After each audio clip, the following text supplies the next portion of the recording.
Okay. All right. Sorry, I'm still packing some weed. Oh, I thought we were going to start now. Got to have some weed. Gotcha. All right. I guess I'll have some. I'm not doing the intro again. I'm very anti-intro now. No more intros. I like the intros. Shut up. This is the intro. All right. It is 7/16/2015, and this is the Overdose Talk Show. Very nice to be with you, as always. It is a rainy Thursday evening. Jade Helm has begun, and we've got a lot to do. Andrea, yeah. How are you? Besides Jade Helm, I'm great. Oh, that Jade Helm is a bummer. What a bum. Talk about putting the dampener on your summer vacation. The military's taking over in a giant martial law drill. Oh, what a drag. That's a real bummer. It's kind of a drag. Yeah, well, I mean, I assume it's a bummer, but apparently nothing's happening yet. Everybody's ready.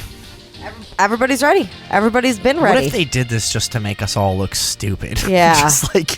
Just another way to pull the rug out from under us. Yeah, they just announced this, and it's just like eight guys like high up in the military just laughing their asses off, just like they fucking everybody freaked out, and then they specifically do little things so that they see if they can get people to connect the dots, even though they have nothing to do with each other.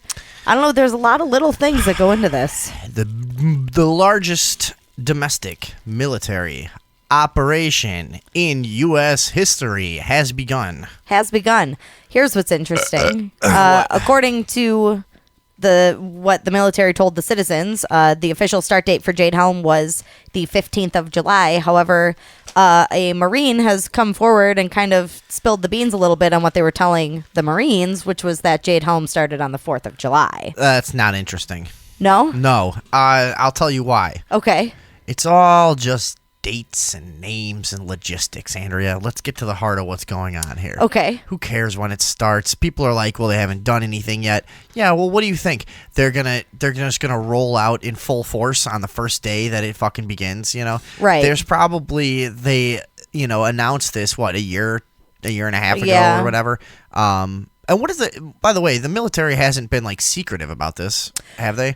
It's just more the media that's been engaging in a deliberate blackout. Yeah. Because, I mean, there is here and there, you'll see something float by from mainstream media on Jade Helm, but they have never reflected the feeling of the American public in those states, which, especially in Texas, is just massively opposed to this operation. Yes. A lot of us don't like to see, I mean, now the typical trusting American who doesn't think there's any sinister long-term plan, involving indoctrinating people and getting them used to seeing military on the streets and stuff.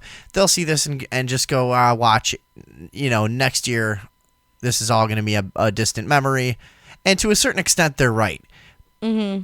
But it is about normalizing the idea so that desensitizing us. 3 years later, when they have a much bigger operation, everyone's like, they just did that. Relax. They'll be gone in 3 months. And it's the same old scenario of boiling the frog, Right. Slowly in the pot. Until it's too late. All these fucking stupid little frog eyes just sit there and blink at you.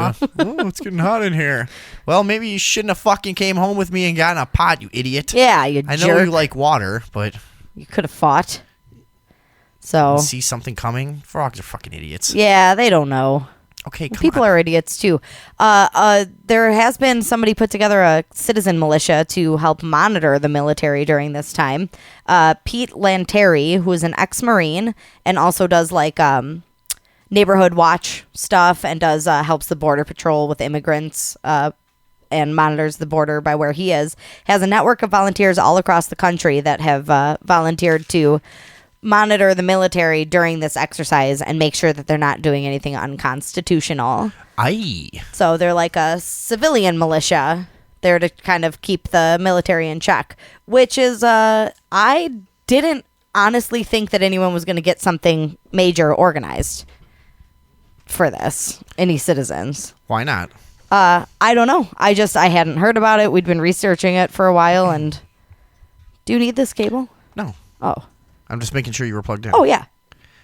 Well, what do you think? Everyone's going to tell you when they're starting their fucking operations? Because you haven't heard about it? No, I just feel like it. Are these the guys that were interviewing the Marines? Or is that somebody else? No, that's somebody else. Who was that? That was Mike Connor's Free America News. We have some of that, right? We do, yeah. Because that was what was interesting to me, is there's actually Marines giving public statements to citizen press. Yes. Which is, I guess, sort of redundant. All press is citizens. But what do we call non-corrupted alternative press? You know, I guess. Alternative, whatever. I guess. So anyways, they're giving statements to this guy. What's his YouTube page called? This is Mark Connor's Free America News is what it's called. Free America News? Yeah. And let me make sure I got the audio. So we have audio here. Some of our listeners might already know about Kevin the Marine. They haven't given his last name, but he's Kevin the Marine. And he's the guy that we're about to hear? Yeah. So here we go. What do you think of this guy? I like him. He seems to have a good head on his shoulders, and I know that sounds unusual to hear that I am supporting a military guy, but once you hear what he says, you might agree with me. My listeners want to know if you're going to kick in their door and take their guns from them. No. Absolutely not? Nope. What are you going to do when your commander tells you to break the law? I fight my brothers in arms at that point, because that's an unconstitutional order. Absolutely. And you know the Constitution, obviously, right? Yes, I do. You know that part of it, at least, right? So, yeah. Now. So he just said, in case you couldn't understand him, he said, I'll fight my brothers in arms if told to remove guns from American citizens. He's 22 years old, I think they said. And he right before that, he was talking about how he would never follow an unconstitutional order from his superiors. Okay. He just another young lad who probably wouldn't be nearly that intelligent without the old internet. Right. Thank God for the internet. Here, there's another one here. Hold on. You know a little bit more about this. I'm going to ask you too, Colton, but what could you say to America to put everybody at ease, bro? Because they're scared. There's enough of us that will uphold our oaths and we'll fight. If you guys don't know about the Oath Keepers, look them up. The actual government's listing us as terrorists, members of the Oath Keepers, but we're not. We're just a bunch of military, police, fire department, first responders that are actually going to uphold our oaths, and that means of fighting back against enemies, foreign and domestic. And right now, it's looking it's going to be domestic. Really? You believe that, huh? Yes, I do. So Kevin the Marine is currently a Marine. He's a little mixed up there, though. He's like fighting against enemies, foreign and domestic, and right now it looks like it's going to be domestic. So he acknowledges he's going to fight against domestic threats. I think he means as an Oath Keeper, he'll end up fighting against the government. The people who are our own taking military over. and government. Gotcha. Yeah. Yikes. He said, as an Oath Keeper, I'm classified as a terrorist. Yeah, okay. Even though he's also an active Marine. Right. I misinterpreted that. Yeah. Yeah, you had it switched, I think. Yeah, there was that thing that came out. Remember the DHS when they redefined terrorists? Yes. Yeah. Yeah, I think Oath Keepers was on there, and so were like people who wear jeans and pay with cash, you know, yeah, shit like that. To everybody, yeah, anybody who's ever gotten a haircut, people who use proxy servers and shit like that. It was all stuff that now it was another step towards let's create a fucking secret Stasi force of losers just watching everyone in the place that they work, Yeah. So Kevin the Marine gained some notoriety after making his statements. Now so he actually comes out there and says, "Hey, he's saying not only is he saying he would, but he's saying it looks like he's going to have to. Right, exactly. Fight his own fucking his own government. Yeah. Man alive. And he says it so matter of factly. Fuck, this sucks too because I'm like, but it's going too slow. I thought there was going to be like a war in my mid-20s that I could fight in. Here, Yeah. I'm 31. There's gonna be, and it's going slowly. slowly. Taking so long. I'm gonna be 40 by the time this fucking happens. I'm not even gonna be able to do anything. Well, we'll see how Jade Helm I'm goes. hanging on to my prime right now. I'm like stretching it, you know. Yeah. Like I've still haven't lost a step, you know. I'm fine. I could fight a war right now. It's not gonna fucking happen now. Yeah, and then it's a slippery slope when They are taking you start to go too long with this war. Kevin has gone on to say that he will be leaving the Marines as a result of what he knows about Jade Helm, which he didn't divulge all of, but I have a feeling once he's actually severed ties with the Marines that he'll be more willing to give us more information. But he does say that the military deliberately misled the people and told them that it was a training exercise for the military to practice implementing martial law in unfamiliar terrain and in foreign countries, while they tell the military personnel that they're practicing to implement martial law maybe in another country, maybe in the United States. But they do put that in for the military. You are training to do this in the United States. It doesn't seem like people really understand what a big deal this really is. Yeah. You know? I agree with you 100%. It's amazing how many people don't even know what it is. Even before the show when we were talking to people and saying, oh, we're going to talk about Jade Helm, and they'd be like, well, what is that? Alex Jones, he says that Helm could possibly stand for, and I want to know, by the way, is there any thing to back this up at all? Or did he make this up? It's just speculation. Homeland eradication of local militants might be what the word Helm stands for. Yeah. And that's pretty much just him getting a headline there, I would think. Right. Just Alex Jones. Got to come up with an acronym. Scoring another viral article video. Probably it's probably him. It's probably a video of him in a hotel bathroom somewhere. You know how he makes those cell phone videos. Yeah. It's just like, ladies and gentlemen, I was gonna wait till I got home, but I need to get the word out now. My sources, and a lot of people know my sources. They vary widely. They're you know, I have sources, top business people in very influential companies, key officials, high-ranking government officials, and other government. You don't want to know Hollywood. My sources are just. It's like my life is like a movie, ladies and gentlemen. My life is a movie. So I've got to get the word out. The new sources indicate HELM could stand for Homeland Eradication of Local Militants. It's true. Yeah, absolutely no basis for it whatsoever. Just fucking master. How do I get people to click on this? Just a master I've deciphered it. He's the fucking what's his name? P.T. Barnum of the Truth Movement, you know? Yeah. He really is. He's a showman. David Box just came in some pajama pants. What are you doing? He's trying to find an adapter for his headphones. Talking to your mic. You've been here before. Come on. It's gonna be Christmas. He can't tell because he doesn't have headphones yet.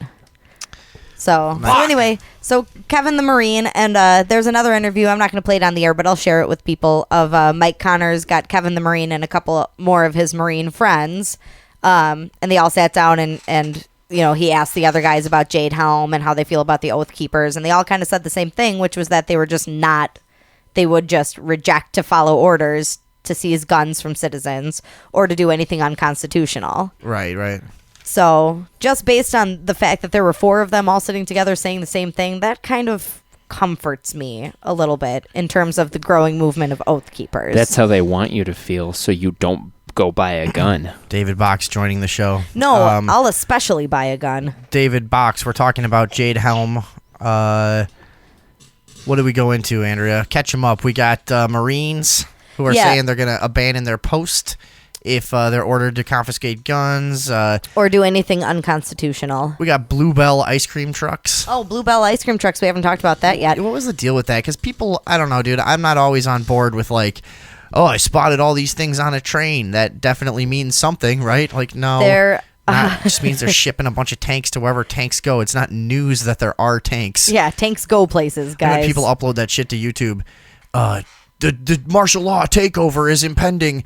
It's like a train full of military vehicles or whatever. It's like, well, Did you not know that they have military vehicles? They got to be shipped around somehow. Yeah, they Fuck do go. you They think they're go going? places. Yeah. This is kind of off topic, but I always had the same feeling about the what is it? The thousands of graves or coffins that Alex Those Jones are, found. like, never coffins, though. They're They're grave liners, and even if there's hundreds of thousands of them, that just covers like today and tomorrow of dead people. Like that's not right. Exactly. Those things have to exist in They mass have to go somewhere. Right. Yeah. Right. So yeah, basically what happened was Every town just has the ma and pop coffin liner store. Yeah. they're only produced 10 at a time in the entire world. Somebody basically caught a bunch of Bluebell ice cream trucks, refrigerator trucks. It was a large number of Bluebell trucks, and then also a large number of military vehicles accompanying Andrea, each truck. if it's ice cream, wouldn't they have to be freezer trucks, not refrigerator trucks? All right, go ahead. All right. You got her. So the speculation is that they were going to use those as mobile morgues for the military during the martial law takeover. Yeah, I don't know about that one. Yeah. Why? Yeah.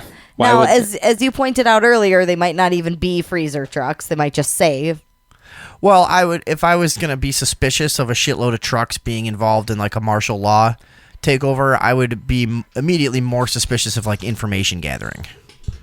You know what I mean? Yeah, like they would be Like they're surveillance trucks that are look like one thing, right? But they've got all kinds of high tech gear that's, just sweeping and gathering information off of people's mobile devices somehow or whatever, and shit like that. Yeah. That's what I would suspect from some suspicious trucks involved with this, if in fact there were any suspicious trucks involved, which we don't know. We don't know. Suspicious. All we know is that It's an ex-girlfriend of mine. shut up. The Bluebell. It's too early for that. The Bluebell ice cream trucks were traveling with a military motorcade. That's Yes. all we know. That's all we know. But I also looked into Bluebell, and they are independently owned, and they operate out of Texas. And this was happening in Texas on a What's Texas these highway. FEMA domes you were talking about. Yeah, there was another weird thing in Texas where these FEMA domes were popping up all over the state. And they're basically little pop-up buildings with dome tops. And they are widely regarded as FEMA, like portable FEMA camps, basically, a warehouse to keep people in.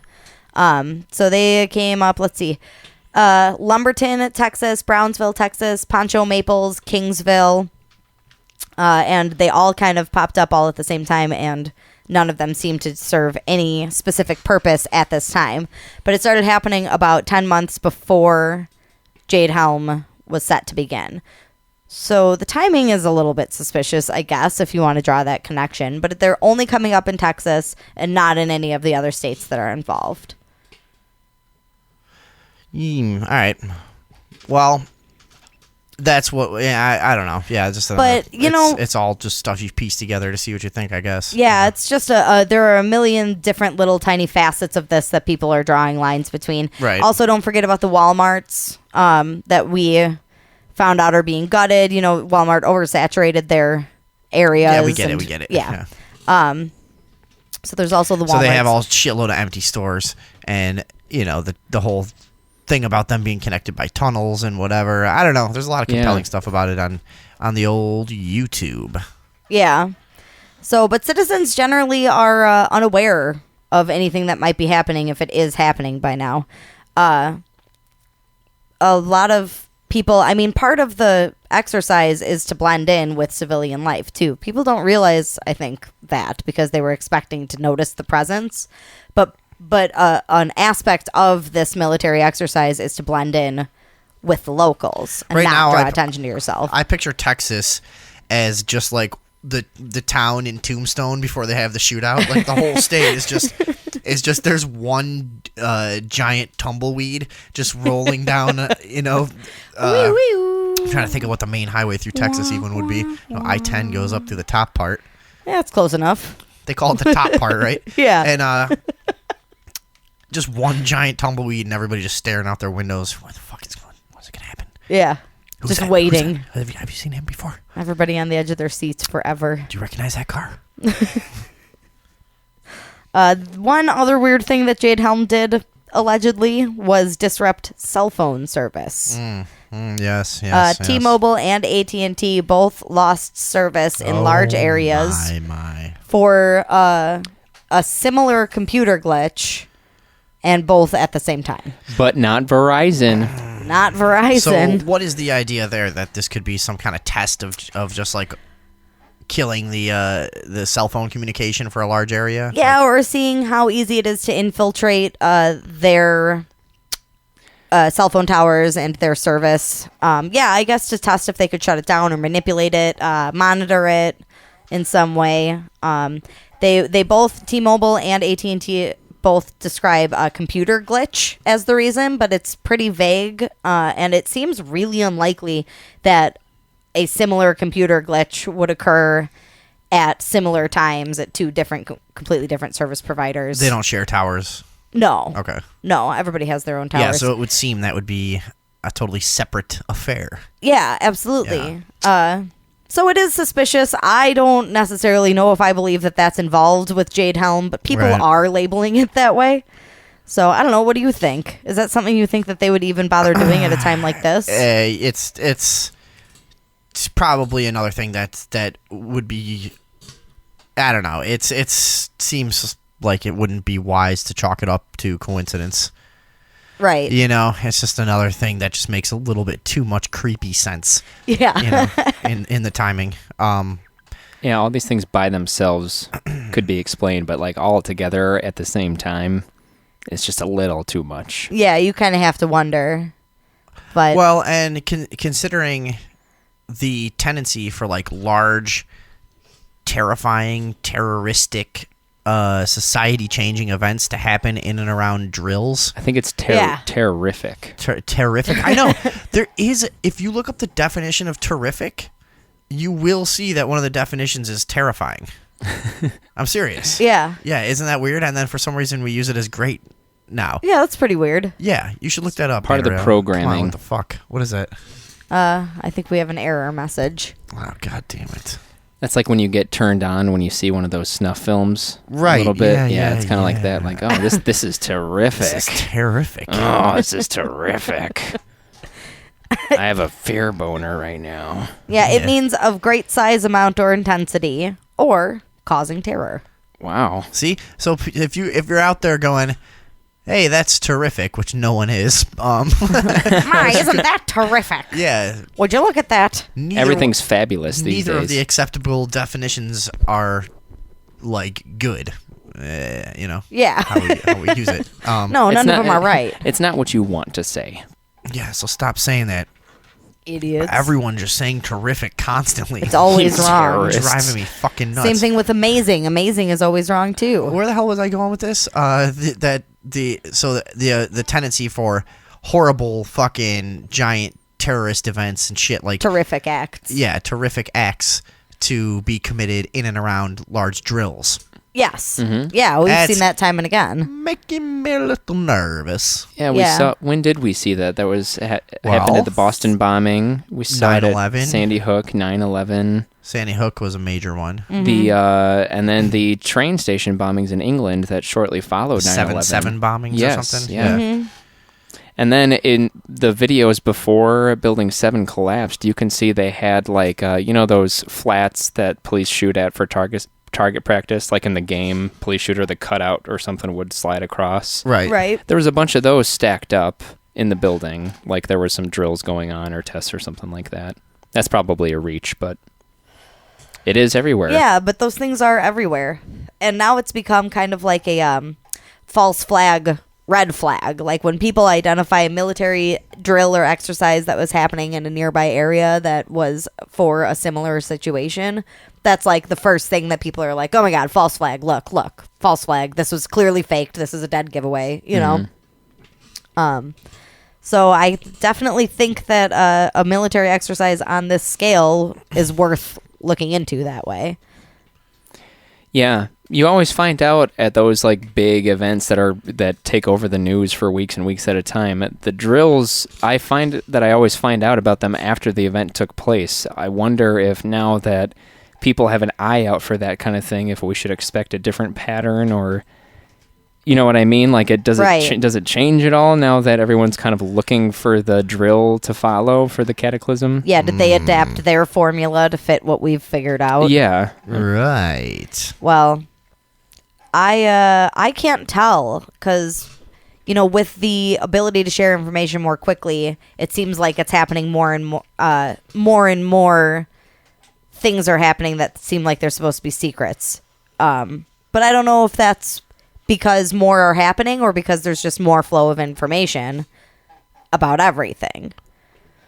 So you'd think that the government would cool it if they knew that everybody was watching their every move, but at the same time, like, why the fuck do they care? Now they're just going to do martial law. Yeah, I felt like for a few years it's just been a race. It's like we basically had the moment of where you're a gazelle. The lion came out and exposed itself in the clearing, and you made eye contact, and you know, it's now a race to the tree line, you know, and that's how it's been for a long time in terms of like people who are aware versus the forces that be in and around our governments that are pushing us towards this this whatever fucking you think it might, whatever you think it might be, collapse, martial law, one world government, wherever we're going here.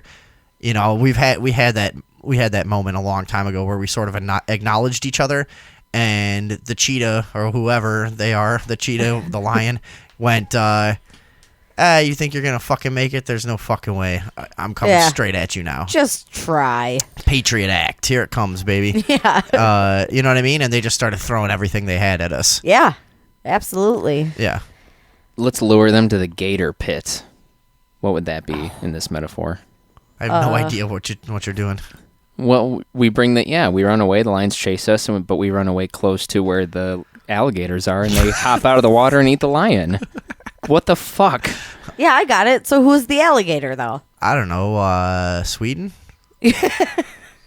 All right, good, so we right? lure them to It's the Sweden. militant populace. We need to lure our government to Sweden. Yeah. Have them taken Why care has no of. one thought of this before? It's brilliant. Well, I don't know about Jade Helm. I don't know about Do we know about the name? What No. the name means? Well, just we only have the speculation. Okay. We can make up some acronyms if you want. Yeah, some we people have could said free associate some things here. Yeah.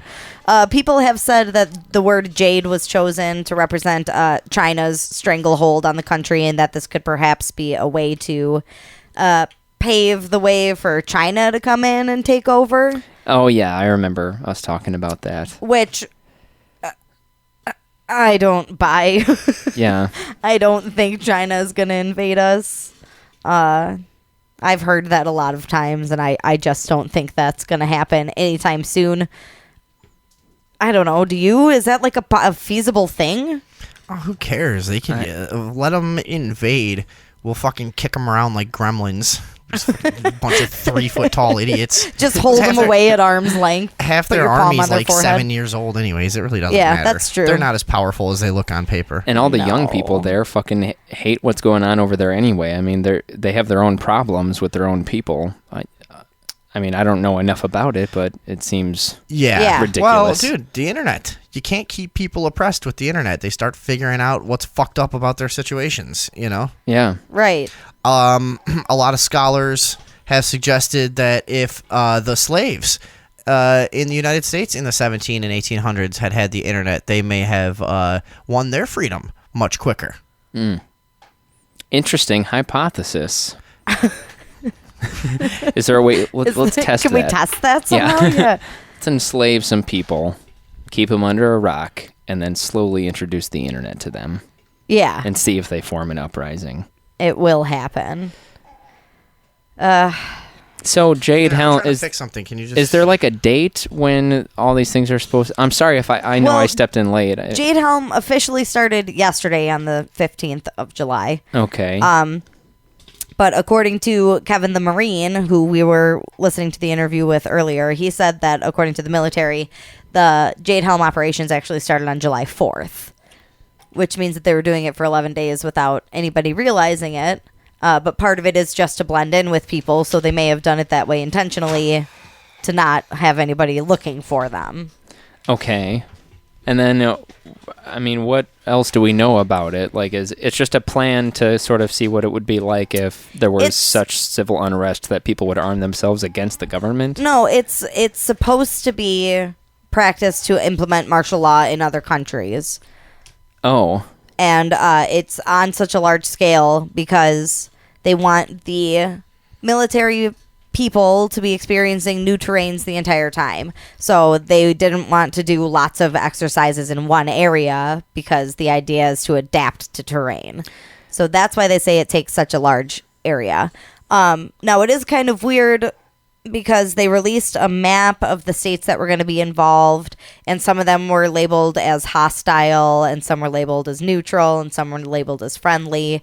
And they seem to have like a plan regarding how they're going to siege each place. But also, people have been told that their daily life isn't going to be disrupted, but they are going to be doing like active military drills. It was reported that there were 2 gunshots in one town in Texas, but it came from the military base, and so nobody freaked out about it. But they also couldn't get any facts about that from the military, so they just assumed it was something in the exercise. Could it be that they just set up like obstacle courses of varying difficulty, and they were like, this state is going to be the difficult state. We'll call it hostile, and we'll be real hard on the soldiers there. And like everyone's just going from state to state, going through each different sort of class. No. That's not a possibility? No, I don't think so. It'd be No, because I don't think that they would describe an obstacle course as hostile. That's how you describe. Well, no, a group I mean, of I people. say obstacle course, but what if they go from one state to another, learning different strategies about, different countries that would be varying degrees of hostile or not, and Are they you trying to tell me that you think this is a legitimate military exercise? No, but I am playing devil's advocate, and that's a thought that popped in my head, so I spat it out my fucking mouth. You got a problem? It's a talk radio show. Well, and the the other thing that's weird about the map too is when people reacted to it and they were like, "Holy shit!" They have people labeled. They have these areas labeled as hostile, and we're threatened by this. Right. The military didn't come out and say, "Oh, there's nothing to worry about. It's a misunderstanding. Here's what it actually means." Yeah. Instead, they said, "Just never mind." Shelly Means, she was actually a riding instructor at a stable where I got raped. Whoa! Yeah. By a horse or human? A little bit of column A, a little bit of column what? Whoa! It was a centaur raping you. No, it was a lot more than a cent an hour to rape me. Charge $9 an hour for that. You can rape me for an entire hour for $9. It's just over minimum wage. That's pretty good. Well, it's all part of a business I set up a long time ago. Where it's just like a service I provide for major cities that are experiencing too many rapes. But you're only making minimum. You set it up years ago? Yeah, and I want to keep the prices affordable. So rapists, I'll set up a stand in a real rapey neighborhood, and I'll just try to attract rapists over. I'll do like Bugs Bunny, put on like a mop for hair. Right. Oh, so And, you little, siphon all the rapes like away shower from the curtain ladies. for a dress, Yeah. And I try to distract all the rapists and give them an affordable alternative. They just come up to my rape stand. It's like a little kiosk I just put out in an empty lot. That's pretty cool. Is business pretty good, or? Yeah. Oh, it's great. Yeah. Yeah, definitely. Now, did they see your face, or do you kind of just like cut a hole in a piece of plywood and stick your butt up to it? I actually offer I have like a menu, when they come up, there's a bunch of different options. Yeah. That's cool. And you'd be surprised what some of these fellas are into. Yeah. Jiminy. Do you care to elaborate on that at all? No. No. Do you have other people who work for you, or All is right, it just you? Andrea, Jesus Christ. You can even sometime you have to try to get out of the bit. You don't just keep it going forever. Okay. I appreciate you trying to lead a little bit, but Jesus, can we go? You got to work your way out. at some time. All right. Well, you seem to have taken care of that. Uh-huh. Well, that was the worst way to do it, Jeez, what's up your butt other than a bunch of dicks from being raped? See? There's a good cap. David All Box right. knows what he's doing. Did you guys see the picture of Condoleezza Rice and Osama bin Laden? No. No? Well, it's not real. Do you only see teeth and eyeballs? No, this picture's What? David Box. That's not this. Oh, sorry. Yeah, I think was he like, was going for like sometimes you see pictures of black people, but that doesn't happen as much anymore. Now people have better cameras. Come Yeah. on. Whatever. You used to see a Are lot of just eyes and teeth pictures from way back when. Yeah, next to a floating television. Well, I've seen this picture floating around a lot lately, and it's Condoleezza Rice and Osama bin Laden standing together, like appearing to pose for the picture and smiling. But it's not real. It was a winner of a Photoshop contest, and then just got shared out of context a couple times. And Oh, the old out of context share. What a dull Photoshop project. Like, I'll put these two together, Obama and Condoleezza Rice. It'll be Well, so interesting. It totally does work. When I first saw it, I was like, Osama. What did I say? Osama bin Laden? Obama, you said. Oh, it's You know- it's Osama bin Laden. Yeah. Sorry, I always get those two confused. the funny thing about it is, like, when I first saw it, I was like, oh, of course they would have had their picture taken together. I immediately Yeah. believed it. I'm like, yeah, that makes sense. Me you know? too. I was just like, whatever. I don't even care. Yeah, but that was fake. But then Andrea starts telling me Condoleezza Rice has a bunch of legitimately strange connections in the Middle East. We always hear about the Bush and the Cheney. Everybody knows what the shit that they do in the Middle East. And the connections to the Saudi royalties. Ooh. But nobody knows about old Condi. Old Condi had quite the suitor. Gaddafi was actually kind of obsessed with her for a long time. And she created... Does Condoleezza Rice look like Flavor Flav if he was animated by Pixar? Yeah, she? I was just going to say, is she the one with, like, the teeth? Yeah. With the giant teeth? With, She's like, got, the like, a weird, whole mouthful she's of got the teeth. weird mouth thing going Yeah, on. right. Yeah. Yeah. But he was madly in love with her, was obsessed with her, made statements about how much he loved her, called her his African princess. And she was able to establish an ambassadorship with the country for the first time in decades, based on just the fact that Gaddafi was in love with her. She made a trip to visit him, where he did a bunch of super creepy stuff. For instance, he gifted her a Dead baby. diamond ring, Oh. a lute, an autographed book of his own political manifesto, and then later invited her to dinner, where she joined him in his home for some kind of feast. And then he was like, hey, come here, I have this thing I want to show you in the other room. And she's like, what the fuck? And he's like, I made you a video. And she got super freaked out. This is, of course, from her memoirs. She was like, I got super freaked out. I didn't know what it could possibly be. And it turned out to be like a photo compilation video of her with just like a bunch of American politicians. But the soundtrack was a song called Black Flower in the White House, which was composed for her by a Libyan composer. Yeah. So he actually had someone write her a song and then made her like a little flip photo video. That's when her God teeth. damn. That's when her teeth got fucked up because she was just clenching her jaw closed the whole time. Yeah, she broke all of her teeth. Her teeth swelled. Look at this fucking fools and their traditional garb. You're wearing dresses. You're all wearing dresses. Yeah. What is it? I don't understand. Like, how is it not that, I mean, because, like, I understand not everybody in the world is going to look the same. That would be kind of boring, too. But, like, how have you not moved on to fucking regular pants and sneakers by now? So, You know some what? kind. Like, what is going on there? I was working in a hospital the other day, and I had some scrubs on that were, like, too big, but they felt so light and airy and everything, and I actually had the thought, like, this must be why people dress like that when it's so hot outside, because, like, air can get there, and, like, Yeah, no, I get that. It's just that it just bothers me. Like today, all right, look at this picture of Gaddafi. Now he was a really well liked guy, and most people don't really have too much of a problem with him who are well informed on who he was.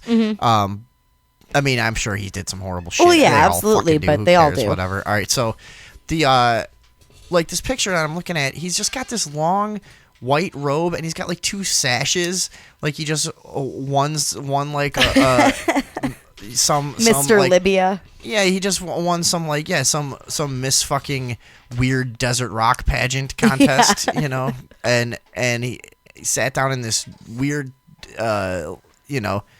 fancy chair and his stupid fucking little hat. It's just like, what are you doing? What do you think you look like? What is that supposed to be? I saw this guy today when I was driving, and I only saw this guy for like 3 seconds, but he made me mad for, I don't know, an hour because I see this guy and he's like, he's got this like giant Muslim beard thing going on, right? Mm-hmm. All right, whatever, fine. But then he's also got like the same thing going on. This like traditional looking, I don't know what they're called. These like giant fucking dress of a shirt and like white pants and whatever. You know what I mean? And he was driving his van. I'm just like, ugh, just stop it. What are you doing?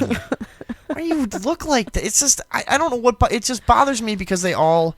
I know that it comes from a place of tradition. That's what bothers me. Right. It's not for comfort and this and that. It's merely because that's what you think you're supposed to have on. And something about that just gets to me. Yeah. Yeah. I kind of wonder, like, where do you get the fucking time? Like, if I had to dress a certain way, I would not be able to do it. I wouldn't fit in, you know?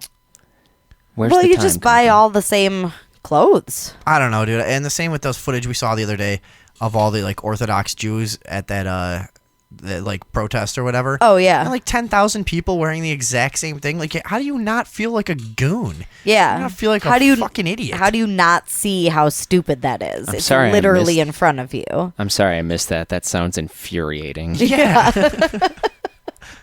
Really, really is. No, Oh, I God, agree I'm with so you pissed about. right now just thinking about Like a it. termite infestation. I'm thinking about how Matt Gear sometimes wears like those big airy shirts. Yeah. And a pair of pants underneath, and he does it for function, and that doesn't bother me at all. Right. Yeah, there's just something about seeing somebody in like traditional clothing that just drives me nuts. Yeah, like Yeah. I know some stupid piece of paper written 1,000 years ago is telling you to do that, so or I just, hate it. just dumb bullshit dogma of us, you know. Yeah. And then like, why are you over?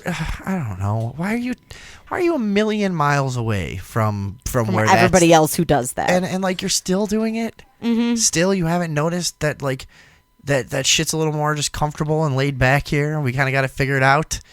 You know what I mean? Is that Yeah. just me being narrow-minded? Would they think that if I came over there and kept wearing jeans and hoodies, would they be like, "All right, just drop it already"? You know? Yeah, your they might. American outfits. Yeah. I think I look at those people and I get angry because subconsciously I'm thinking that they'll never have a real conversation with me. Someone who like adheres to tradition so much puts themselves on a pedestal, and it's like they're going to talk down to me because they have something to teach me, and like their way, you know, I just because they can clearly see I'm not doing their thing. yeah, it's like So- I assume that if you're adhering to those rules that you think that you're, you know, the fucking shit and that you can like talk down to people. Yeah. That might be a hasty assumption, but I think subconsciously I just look at that outfit and think you're not even going to try to understand me. Right. Yeah. Someone who takes their traditions and beliefs that seriously are usually not open-minded to hearing other people out. And that's just part of it, you know? And they have that It's how stupid hard smile. you believe. It's like, here, let me teach you a valuable lesson from the Talmud. I don't know, dude. These people in their Poor dumb clothes. misguided jeans wearing American. Fucking dumb clothes. And then you go to some it's like this everywhere though. You go to I've been in like small towns in say Wisconsin or somewhere, Minnesota, and everyone will wear the same clothes there too. Everyone has a flannel shirt, jeans, and fucking Dickies work boots. Right. You know what I mean? And it's all the same shit there too. I don't know. Whatever. It's probably mostly me just Yeah. being an asshole and trying to focus on something that's fucking pointless to distract myself from the crushing loneliness and Maybe you my think it's impending death. maybe you make the association that it's a uniform and you're just thinking cop. Nah, I think it is the association of a uniform, but it's not a cop thing. It's just A it's uniform just, yeah, thing. it's like I don't trust indoctrinated people. Yeah. Yeah. And that's a really good, easy identifier right there. You've been indoctrinated, son. Keep your hands off me. Keep your beard away. Keep your fucking, yeah. Because you'll probably be able to talk And me that into weird pussy wearing stink that on shit you. eventually. Be gone. But Gaddafi wasn't that bad of a guy, even. No. I thought his I don't people think. liked him a lot. Dude, when we were talking about the footage of Hitler the other day, how like you never see leaders greeted that enthusiastically and happily as When- you saw that footage of Hitler. Yeah. I forgot Gaddafi Yeah. had that going on. Yeah. For He sure. was a loved guy. And He look had- at and again, you know, a coup, right? Right. That a lot of people speculated was stimulated from the outside. A coup happens, you know, and he gets taken out after he was trying to distance their economy from what like major banking The structures. Federal He was Reserve? trying, yeah, Yeah, but- he was trying to bring power back to the gold dinar, and he was prepared to open his own bank that would create a stronger demand for gold dinars and thus weaken the American dollar. Gotcha. Yeah. So, shortly after he revealed that plan, he was no longer in power. whoops. Oh, What a man. coincidence. The political climate changed. He slipped on a banana peel. Gaddafi's dead. No, there's video of him being carted away in a pickup truck and murdered. Yeah, he was. Yeah. They describe it as a battle, but basically he was just found where he No, was dude, hiding. I've seen the and- video. Yeah, Yeah. they were just poking him with sticks and taunting him, and he was begging for his life. Yeah, And he was already looked well on his way to death in the video. They had already beaten him pretty much to where he was delirious, you know. Right. And yeah, that was some rough video. They don't show him actually being killed though, which made a lot of people pretty suspicious. As another world leader, that there's not much proof of his death, really. You know. do you think he died? I don't know. Doesn't matter. He's out of power. Yeah, I don't know. He didn't open his bank. There doesn't seem to be much reason to keep him around. No, but he sure did love Condoleezza. They actually looters recently went into his old mansion and found some stuff that had been left behind, and they found a whole photo album with just pictures of Condoleezza Rice in it. Right next to his vibrating cock ring. Sorry. All right. Do we have any snippets from that photo album of Toothy? Yeah, we have a couple of. I mean, they're just pictures that yeah, he it's like nothing pulled that from the interesting. internet. Yeah, it's whatever.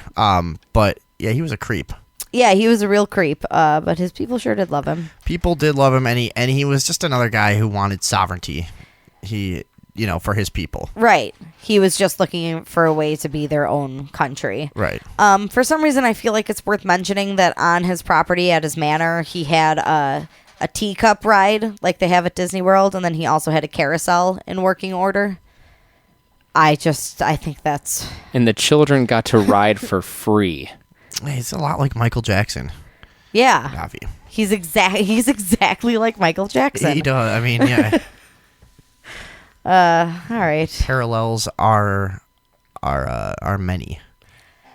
Did you guys know that the United States government experimented with chemical warfare on its own cities over 200 times? Well, that's just crazy. Isn't that like? Not doesn't that surprised. just sound crazy? To answer your question, yes, I knew that. Yeah. Yeah, of course.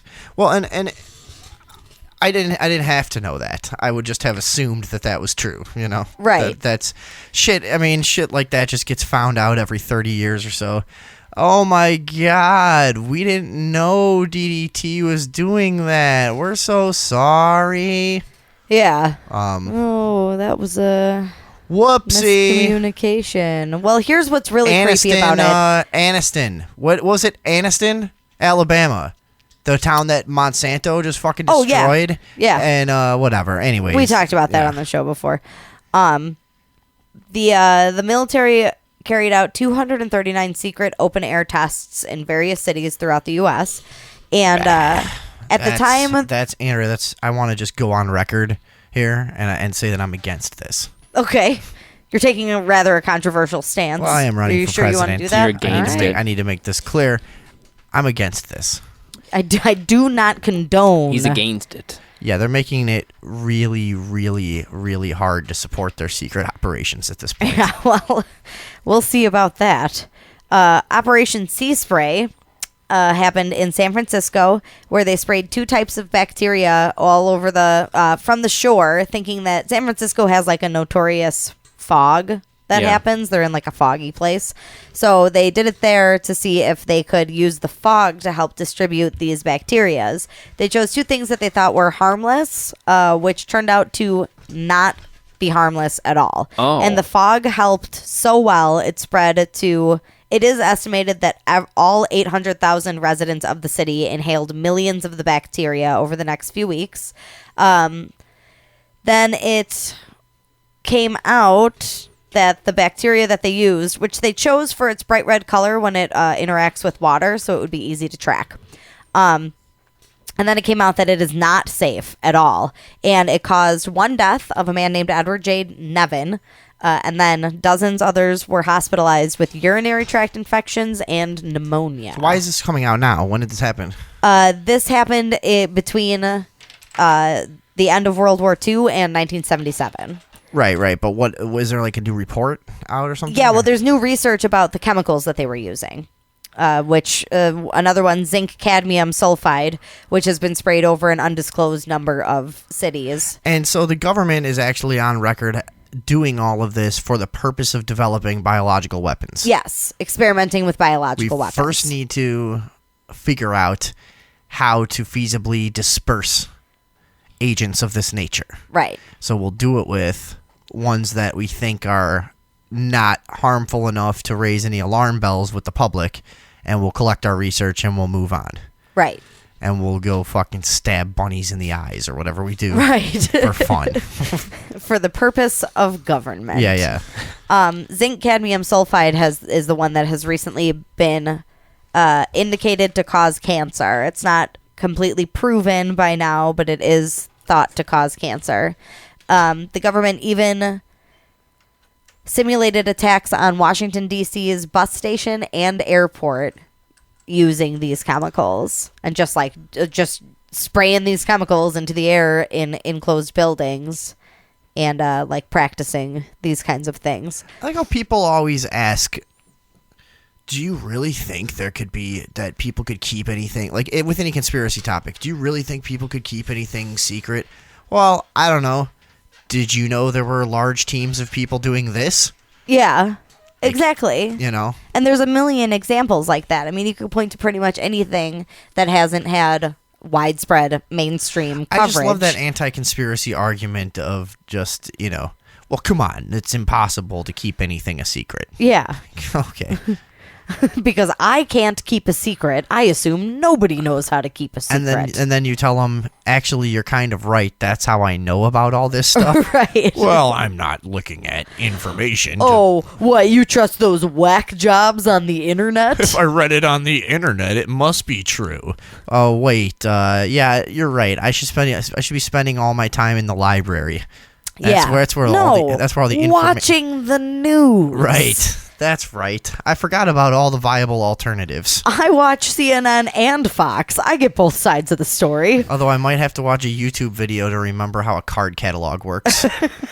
That'll be the irony of this. They still use a card I catalog. go back to the library to get some... decimal system. The Dewey Decimal System. I want to find the real scoop. I'm going to go ask my local librarian about... Majestic 12 or some shit, Yeah, she'll know all about I'm it. gonna ask my local librarian about Codex Alimentarius. Yeah. Where's your Codex Alimentarius section, please? Well, the librarians have read all the books. The librarians are just sitting in there. They're all just sitting in there waiting for their joints to fucking, separate from each other, and they fall to the ground like a bunch of Lincoln logs. Yeah, their bones turn to dust. Just clink, clink, clink. And then That's they what cough librarians are and doing. a moth comes out. Right. It's like that scene in Death Becomes Her. Her body just falls apart and she falls down the stairs. Head rolls away. Yeah, that's what they're up to. And then they spray paint it all on for the next day. Yeah. That's the life of a librarian. Not for the faint of heart, that's for sure. So these chemical weapons worked better than they ever predicted. And that's great. Yeah. That's good. Isn't that fantastic? So that's great. What good information to have. Yes, Andrea, that's wonderful. The declassified documents on this are vague and widely redacted, so there's no good information available to the public regarding which chemicals were sprayed on which cities, but it is it's known to have happened on both coasts. There's no absolute positive known reports of it occurring on mainland. Usually they use water as the vehicle to get it going. So in Chicago we might be safe, but wow. But it's definitely happened in New York, Wowie. Washington D.C., and San Francisco. Remember when the guy ate that guy's face in Florida? Yeah. Oh, yeah, from the bath salts. That was the first time bath salts was in the news. So at the time that happened, me and the original co-host of this show were doing our Conscious Nexus channel on YouTube. And we realized that there was a lot of evidence that was some kind of like airborne thing that was spreading. Because there was, what people never talk about, they remember that one case? There was a whole bunch across Florida of people just going insane and attacking people and biting them. I remember that. There was a bunch of that going on. Yeah, they all happened like rapid fire too. Right. And right before that happened, there had been like a report of a suspicious barrel on the beach, I think, leaking like some gas or mist. Huh. Yeah. I did not You don't hear need to about try that. to look it up. It's going to be really hard. All right. But I did the research. We used to do those research sessions for 12, 15 hours. Yeah. You know, and he'd get here at 9 in the morning and we would work until we were just go, dropped, yeah. you know. But yeah, there was, and so we definitely determined like a weird pattern of these cases across Florida right at that time. But for some reason, just the one got famous. He Yeah. was probably the only guy who had bath salts like at his apartment or something like He that. was the They're like, convenient- oh, here's the hook. We can tie him to bath salts. It's a Yeah. new drug. And then bath salts just went away. Yep. Yeah. Dude, I don't And know. we I all was miss him so much. Well, I was very suspicious of that being some kind of test. There was also a school evacuated like that same morning because like a bunch of the kids and teachers had some like airborne irritant, like some gas that like irritated them in their eyes and everything, and they had to evacuate some school. There was a bunch of weird shit that happened that day. There was a lot of strange shit. Florida's a weird place. Yeah, I guess there's a bunch of weird shit that happens every day. Well- but that just happened to be the day that everyone started biting each other's faces off. I also don't think that was that it was an accident that they immediately started reporting it as a zombie attack, because that made it sound kind of goofy and unreal, and you Yeah, know what I there's mean. also- They kind of undermined the seriousness And it probably of it. sold The tickets video- to the movies in the theaters at right. the time, too. Yeah, exactly. That's true, and also right before, like a month before that, the CDC had started running what they called a satirical campaign on their website that was talking about how to prepare for zombie attacks. Yeah, I remember that. Not to mention this small detail. Now I'm not going to recall the name of the newspaper. You probably could look this up. When the video came out, you remember, of the guy eating the guy's face? It was taken on a surveillance video camera of a newspaper headquarters, and it was whatever. You can look up what it is, but it was the same paper that had covered. It was like our source on a lot of the information. It was like they had covered all this like zombie stuff. They had just had this so-called zombie expert that they wrote a column about and stuff, and they had also been our source for like most of the information like leading up, you know, about the sorry, I got that, about all the other stuff leading up to the zombie attacks and everything. So Miami Herald. the Miami Herald, Yeah, that's what that's it was. right. Yeah. So I mean, they're a pretty large A zombie operation. expert. Yeah. Who's the and, world authority on zombies? It's an Indian lady, believe it or not. She's been on net. I can't remember her name. Let's not get started. You saw the look in my eye. I saw huh?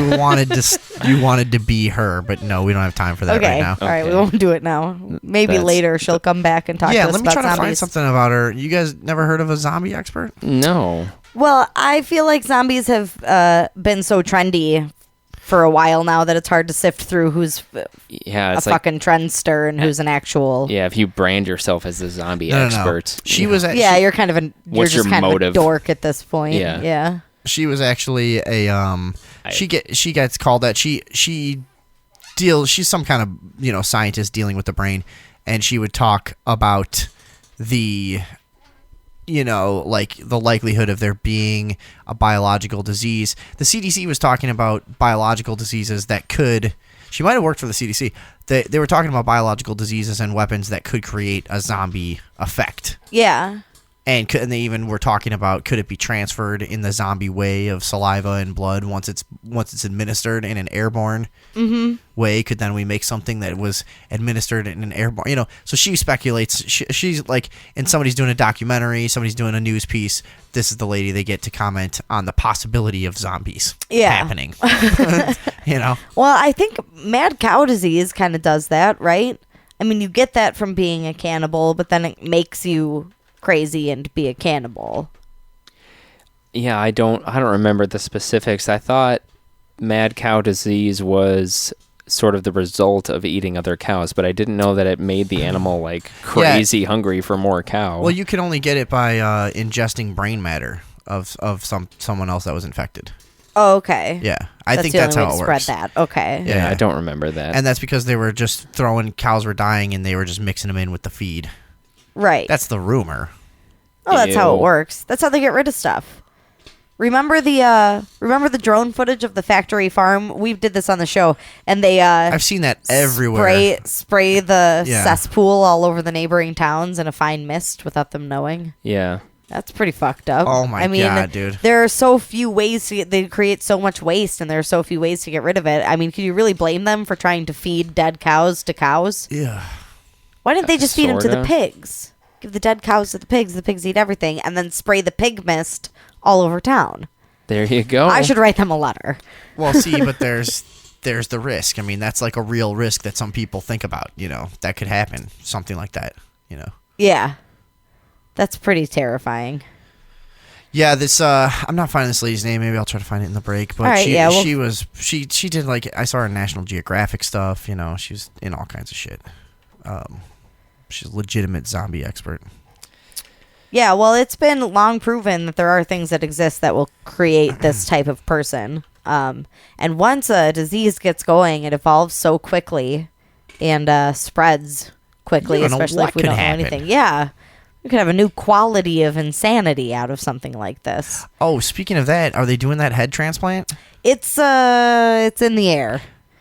Well, I'll try and find an update about it. I read about it about a month ago, and they were still going ahead with it. Yeah, well, he was having a little bit of bureaucratic trouble. Going ahead with it. But I'll see if I can find a more recent update of that one, because we got to stick with that story. The guy who wants the new body, wants it so bad. He'll do anything. He has no quality of life whatsoever. Right, exactly. He's like, dude, either kill me or put a new body on this fucking dumbass head I got. Yeah. Yeah. That's my only chance at this point. Have you seen the video of the monkey trial where the guy swapped heads of a monkey? Oh, everybody's seen that. It's so sad. Yeah. Yeah. Monkey doesn't like it. No. Monkey was a little uncomfortable, I think. He probably had reached a new quality of insanity. Yeah, probably. He didn't really look like a nice, content monkey that sits there and eats beetles out of his friend's fur. He looked like a mean, scared monkey. Yeah. Well, I would be mean and scared too. They did, but they've done. There was the guy who kept the dog head alive for a long time too. I mean, they know what they're doing. All right, we're going to break. Back in a minute on the Overdose Talk Show. Thank you for hanging out with us. Thank you. It's really great.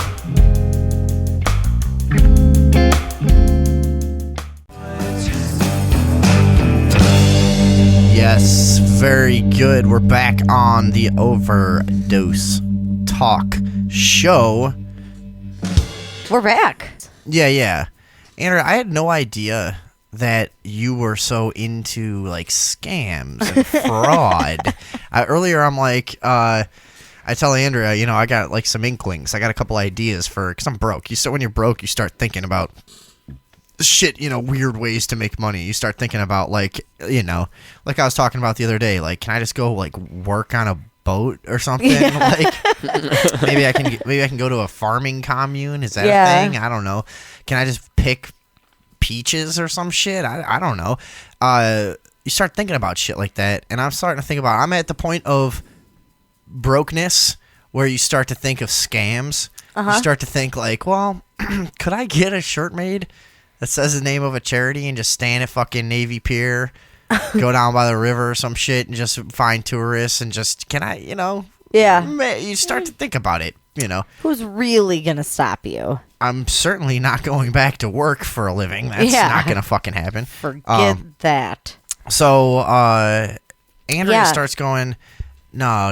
And I mentioned a couple of things. She's like, oh, I've done that. Yeah, I've actually had some good scams. One time we took $20 and turned it into $220 by opening bank accounts with it, and then you get like $100 bonus when you open a bank account, and then you get extra money if you refer somebody. So there were 3 of us. One person opened a bank account, got the bonus money, gave me some of it. I put that person as a referral. That's not really a open my own scam. game. Okay, well, but then we spent that money on liquor and sold it back to people at a party for $1 a drink. Okay. And made like, I don't know, $700 and something dollars. Meh. So that was pretty scammy. That was one of the first ones. But Get to the I've done illegal stuff. Okay. Because I didn't know I didn't know that you got arrested for no insurance and you just made your own insurance card and took it to court. Well, I didn't get arrested. I got ticketed. Okay, right. But yeah, I had to go to court, and I just took I scanned the one that I had purchased later in the month and just changed the date in the computer. I would be so. You did that? Well, somebody did it. He's like the director in Wag the Dog. Like, I've got to have credit for this. Yeah. Well, I took it to court. Yeah, you did. Just nods to the Secret Service. That was nerve-wracking. Yeah. For you? A little bit, yeah. Really? I thought you. I was not worried. Yeah, so I would be nervous as shit taking fake documents into court because, like, I'm so paranoid about police and law enforcement and shit. I would think that for some reason I'd be like randomly selected for them to just like, all right, we're gonna keep this document and just verify its authenticity with your insurance provider. Like, what? Oh no! Just start ripping it up. Like, no. Never mind. Don't worry about it. It's fine. I don't have insurance. Yeah. Well, at the same. That's like a thing. That's like a real crime. That you know how pissed off they'd be. Oh yeah, for sure. Those fucking control freaks. You lied to us. This was the same court though. We were just trying to extort you for some for some frivolous code enforcement. Yeah, well, they did take up half my day by making me go to court. Yeah. When I had to go to afternoon court too, which really does take up actually most of your day. But this was the same court where I went one time for a ticket for not having a front license plate. Oh, and also for not having insurance. And the cop had told me if I put the front license plate on and take a picture of it, I could go to court with the picture and then get that ticket thrown out because I would have proof of having fixed the problem by then. So I got to court and the cop was like, oh, this is for no front license plate. Did you get it fixed? And I was like, yeah. And I like went to reach for the photo and he was like, all right, next thing. And like he was just like, what the fuck? I don't care. Yeah.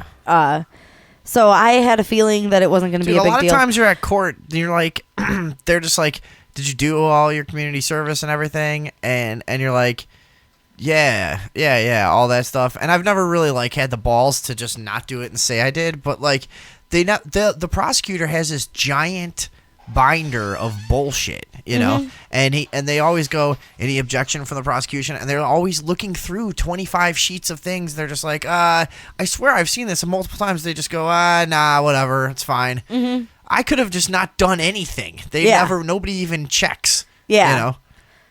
They're really not good. They're really a bunch of fucking retards in the court. Yeah, honestly. and everybody thinks these people are some kind of I don't know, some kind of geniuses for doing this all day, like lawyers and judges and shit. A bunch of fucking morons. No, they really are. And they just get by knowing each other. You know, that's how a lawyer helps you in like a traffic court. They know the judge and they say, hey, come on, do me a favor. I know this guy. Yeah. And, I've been giving him hand jobs for 23 years. I know just how he likes it. Yeah. I'll just get down there and here we go. You'll be good in no time, champ. Not guilty, wink. So then I started figuring out that I could just pay for 1 month of insurance and get a card that read good for 6 months and drive around with that in the car. And that worked for a while, but then like you don't remember to renew it. I've done that one where you just have it in the car, where you cancel your insurance right away and just keep the card. Who wouldn't? Right. But Like, then why I not? heard that the cops could look that shit up in their car. So now I have car Yeah. insurance all the time now. Well, yeah, me They- too, because I just got tired of dealing with it. Well, and but they can look. Can they really look up whether or not you actually have insurance? Is there it's never happened to me. There's never some fucking like database that like insurance companies have to enter you into when you have insurance, like. If you have SR, if you're required to have SR22 by the state, then they. No, yeah, I'm not talking about that. Oh. But No, I don't know. I mean, it's never happened to me. I've never had a problem with it. well, what else have you frauded? Jesus. I Come on, also- tell us some cool shit here. We used to fraudulate health insurance by registering for 1 semester of college and then sending the proof to the insurance company, like when I was on my mom's insurance. Yeah. And then sending proof to the insurance company and then dropping all the classes and getting our money refunded. And then A bunch of and then that was scumbags. good that would be good until That's the hilarious. next September. They did it per year, not per semester. So you only had to do it 1 time a year and you were covered for the entire year. So this was you and our mother involved in this? Yeah. Whose idea was it? And my sister. I don't know who came up with it. I think we came upon it by accident because my sister had registered for school and then dropped all her classes because she wanted to, but then realized her insurance didn't go away. That's such a funny, like, just everybody does something like that kind of crime. You know, like, nobody would be mad at you for that. It's just somebody probably would. Put it on Facebook and see who's the first to sanctimoniously. Yeah. This is the problem in the first place. People like you who are defrauding the system. And Yeah, this is the problem. How dare you not go to college and also have health insurance? Yeah. Yeah. That's probably. Oh, and also when I lied about my insurance on my taxes to avoid being fined, that was pretty. I just flat out lied. They said, "Do you have insurance?" And I said, "Absolutely, yes, 100%." And all of that was a lie. So I have saved and earned quite a bit of money by being crafty. I used to work at a place where I would take cash transactions. I wrote this down earlier in case the show got boring. Okay. This is just a thought starter I wrote down. I wrote giving a raccoon a blowjob. No, thank you. Because I was thinking about making a joke. This is just a weird thing. You know how I just envision conversations sometimes that you might have? And I was just doing that. And in this fake conversation in my head, I made a joke about giving a raccoon a blowjob. And I just couldn't stop. I just couldn't stop thinking about how horrible that would be. How much I would hate to fucking... I mean, it would be clawing at you the whole time, you know what I mean? Just savagely, just biting and clawing your fucking eyes out and stuff. And meanwhile, its dick is only like an inch. It's probably got one of those lipstick things too, where it's like a dog, you know what I mean? Yeah, it just comes like- out like a little lipstick thing, and and you're just trying to get your fucking mouth down there, but its legs are super dexterous, and so it's like a cat. It's just rabbit kicking you with its full claws, and it's Right. probably got rabies biting you all over the place and shit. Yeah. And it's got like the little hands even to really. It's got thumbs. Yeah. So it can grab your ears. Oh my god. Why isn't it just enjoying you blowing it and just putting one hand on the back of your head or something? It's a wild animal, David Box. This is Oh. an unnatural. I'm force blowing a raccoon in this fantasy. Oh, okay. Which turned into a fantasy. Yeah. It started out as a joke within a fantasy conversation, and then I just couldn't stop thinking about it. It wasn't like turning me on or anything. I just couldn't get it out of my head. I'm just like, God, that would be so bad. Yeah, that would be So- horrible. I keep imagining the raccoon putting its hands in my eyes. They're like raccoon hands are like just the right size to get in your eye sockets. Right? Yeah. Yeah, I mean, to Yeah, get and the it could lip. just reach right in and just pluck. Just pluck them right out. They're like the perfect size to just grab onto your eyeballs. Dude, a raccoon could sneak in while you were sleeping and do the Indiana Jones thing where it has like a little bag that weighs exactly as much as your eye and it fucking switches it out real quick. You would never notice. No. Not ever. You know, I don't want to do that. this is are amazing. weird. Why? This is just so strange. Where did this come from? When did you think of this raccoon thing?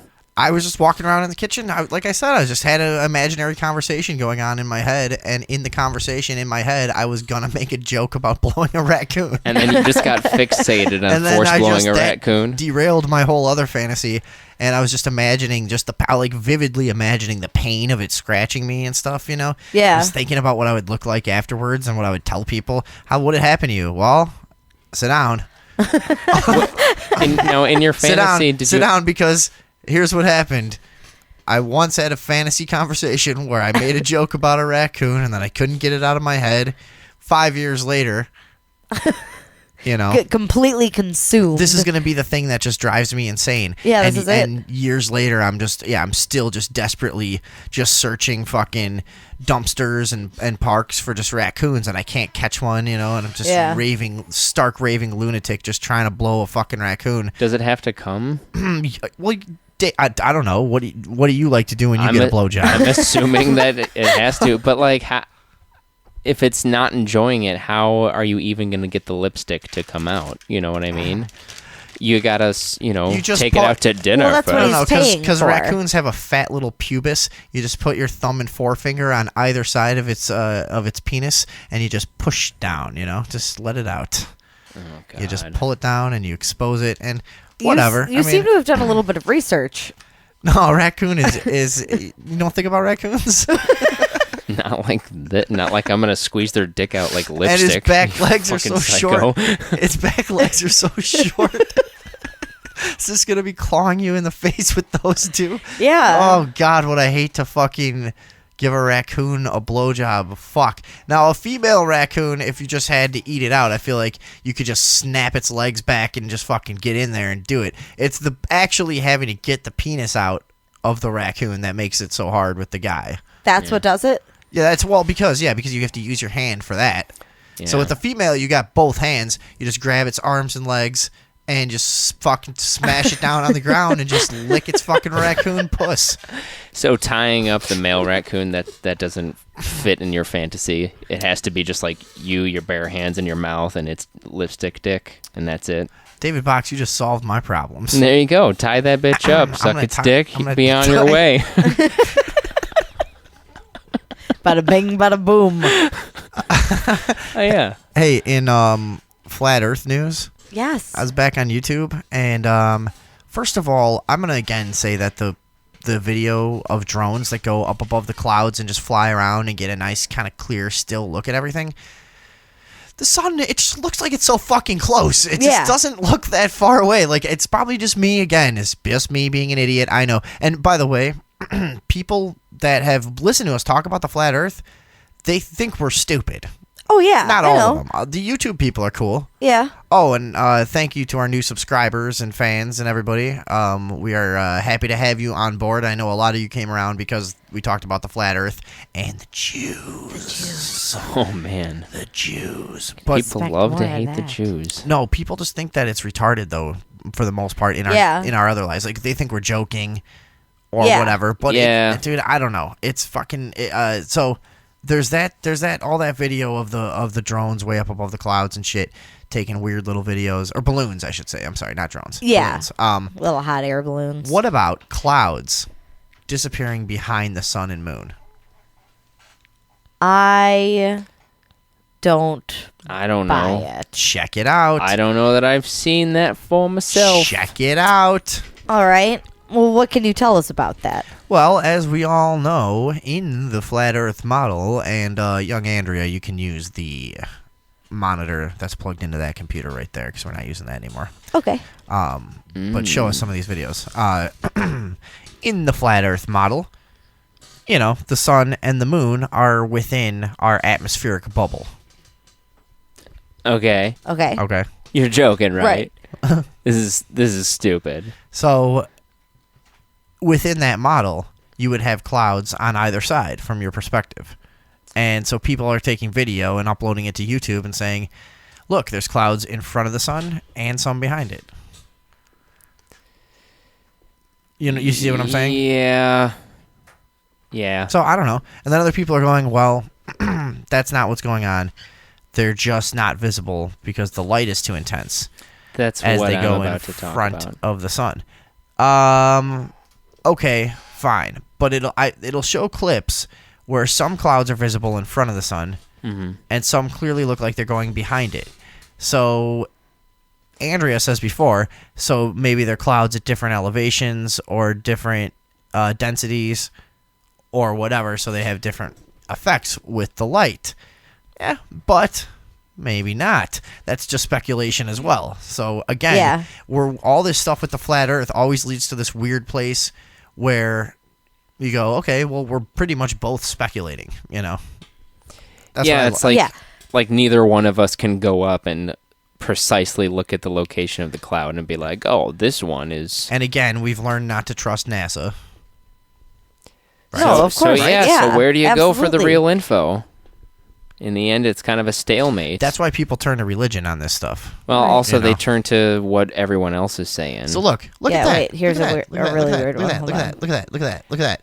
Some put it clouds full going screen. right behind the moon. And you guys can look this up on YouTube at home. Yeah, mean, I just Googled clouds behind the moon. So, yeah. Doesn't that look pretty crazy? That's pretty crazy, but it does look like it's just the outermost part of the cloud that is getting, it doesn't look like it's a separate cloud. It looks like it's the feathered edge of the Oh wait, you do overall see cloud. some of it like appear at the end. Mm-hmm. I don't know. It But is kind of interesting. It definitely looks really cool though. It's like getting video proof of this. It just seems like impossible. Like I'd have to see this with the naked eye because the way that the fucking light is going to affect the camera or the image through the camera, there's no way to really shoot it without... Well, David Box is our video expert. That's true. Working as a professional video man. Yes. I'm just letting people know we're not bullshitting. You know? Yeah, I mean, there's just no real way to shoot that's gonna provide a proof either way. Okay. Yeah, I think it would be really tough to say, well, there's no way this is manipulated to look a certain way, and all that other stuff definitely is manipulated. Well, they made up all of the planets, but this has to be raw footage because it's on YouTube. You know what I mean? Right. Yeah. It's equally difficult to trust, but it is an interesting illusion, at least. Yeah, they'll have them with the sun or the moon, where it really fucking looks like those clouds are going right behind there. It looks, you know what I mean? It doesn't look like some effect. And you would think, too, if it's an effect of the light, that it would be something that would look like it took place gradually. Like some of the cloud would get wispier, and then it would disappear gradually into where the light source is coming from, right? Right. But it doesn't. There's a clear line there. Yeah. This is a peculiar image we're looking at. Right now we're looking at clouds behind the sun and in front of the sun, and it really gives the effect of the sun being in the same 3D plane as these clouds. It looks like it's being submerged in water. Like there's a plane of clouds that's sort of cutting off the top part of the sun. Like it's kind of being dipped in there. Right. Yeah, so more weird shit from the flat earthers. I want to just keep mentioning stuff about this as we sort of process it piece by piece. And again, if somebody can call up and tell us why we're retarded, then fine.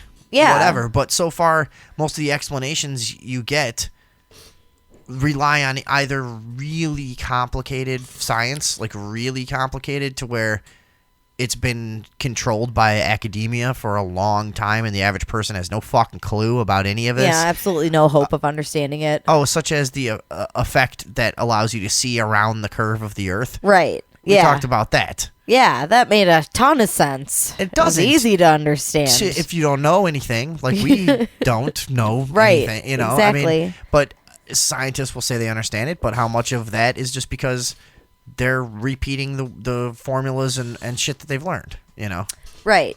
I don't know. I fully admit to the possibility that this is all just because we're stupid. Yeah, absolutely. Totally could be. But I also really think that the burden of proof is on people who think it's round, because while you're standing on the earth, you perceive it to be flat. The perception in your eyeballs That's an and interesting your way of seeing brain it. Yeah. tells you that it's flat. The way the ground works says, hey, I'm flat. So you have to physically prove that it's actually round, and you're not just finding a way to measure it to be round. Because math all depends on math, and physics all depends on physics. Right. And they could have started writing this a long time ago to build up. Physics is a way to define what's happening around us and in the universe. And if you determine a set of rules and then design a mathematic structure to go along with it. Well, that's also what a lot of astronomy is too, is like, let's figure out an explanation that just works over and over, but it's not exact science for a lot of things, right? It's more just going like, hey, what if these things are made of gas? Okay, let's run the numbers. Let's see if that would make sense. Yeah. Well, assuming that all the things that we know are true, here's how we make it make sense. Yeah. Yeah. Let's apply the set of rules. Is that just us? But is that just us being horribly unsophisticated on our view of how they've come to these conclusions, or is that really realistic to think that it has been a lot of gratuitous guesswork that then is just sort of turned into scientific dogma, as it were? Well, your expectation shapes your perception. So if they set out with a certain expectation saying this planet is round and we're going to run all these numbers based on the fact that we know it's round, just like our planet, and we're going to do it over and over and over based on the fact that it's round, they can prove themselves right over and over. Do you see what I'm saying? Right. So they can design the research to support We got to what read they that. expect to be true. We got to get a copy of that book that Eric Dubé Yeah. wrote, The Flat Earth Conspiracy. I want to have that book. Yeah. We need to get that. I keep getting discouraged when I'm researching Flat Earth, because I feel like every time I find something super compelling, it gets like really, really religious. Yeah. And totally. it's Yeah. hard to sift through the religious aspect to get to stuff that might actually be legitimate. Mm-hmm. A Facebook page that I follow shared recently a document that they claim outlined how and why the elite would convince the world that it was round, convince everybody that the world was round. And I started reading it, and it was like, I don't know, 180 pages long, and 160 of those pages were dedicated to what the Bible says about it. And that, like, super turned me off. I never even got to the part I wanted to read. Yeah, but a hoax this big or a conspiracy this big has to deal with bigger things than we're used to dealing with. Like, it's not about money, and it's about control, and not just like of the physical realm, but of us mentally and spiritually. And if you want to understand the flat earth theory, it may mean that you have to let yourself be open to those types of conversations and get from them what you will to reach your own understanding, because it's bigger than just Jews wanting to, sit in a throne. It's, you know what I mean? Yeah, I do, yeah. Yeah. It deals with God, and it maybe you need to find a way to read that stuff and take it in, but with your own filter. Are you a God guy? David Box? Me? Yeah. You mean like, am I in support of the God thing? No, are you somebody who's of a religious ilk? No. You mean like, do I practice any faith or no, not at all. Okay. No. Do I believe in God? I have not seen anybody disprove God yet, so I think that he's still. So get to it, YouTube. Yeah, come on, guys. I think he's still a thing. Well, I say he, but that's just a matter of habit. I was raised Catholic, but went to Catholic I think school that there and stuff. is a source or a creator, and I haven't seen any science disprove it yet. And I could talk about that for a while. I don't know that you want me to. I don't care. Do you recall any specific thing that like made you question the existence of God? Because you grew up in Catholic school. I mean, like, by all accounts, you should have been taught and indoctrinated to believe a certain thing. I mean, what was it that you were like, wait a minute, this isn't... Well, my parents didn't drag me to church every Sunday or anything like that. It was all just in school. And then my sister had a heart condition, and the church didn't help us out at all. And I remember, like, with her, the bills and things like that. And I just remember my mom being real pissed off about that and talking about the priest, like, getting a new car and stuff. Mm-hmm. And it just kind of seemed like, well... And then the most religious teacher asked us a question... Can God create a rock that he can't lift? And spent the whole hour just talking about that, and like there was no answer, and it just pissed me off. Yeah, I would just be like, shut the fuck up, bitch. Yeah. You know. How old were you? I was probably 12 or 13. And when she asked that sitting question, there looking out the window, daydreaming about sucking off a raccoon. Yeah. You know. Like all what young God boys. would allow that? Waiting for the day to come. Like all young boys. Like a Norman Rockwell painting. Do you remember that Norman Rockwell where there's a kid in school and he's just looking out the window with that sort of dreamy look on his face, and then there's like a thought bubble that goes up to a picture of him blowing a raccoon? Yeah, I remember that one. It's a classic. Do you remember the name of that? It's called Rabies in July. Yeah. It's real good. I think that was hanging in the library where we grew up. Dream Rabies in July. Well, anything else about the flat Earth this week? No, Andrea. Okay. No, that's all I got. All right. Well, should we do a little bit of police news? Holy fuck. I don't care. No. Sure, whatever. All right. We've talked about this, though. You're supposed to just, you're not supposed to go like, so, should we, you're supposed to just throw the new thing out there. That's how the rhythm of this works. All right. Do you understand? Yeah, all right. I have to publicly humiliate you. Yeah. You're good at it, to get it through to you. Yeah. Well, it's definitely through to me now. I'm so sorry. That's unprofessional. That wasn't me. It's a fraud.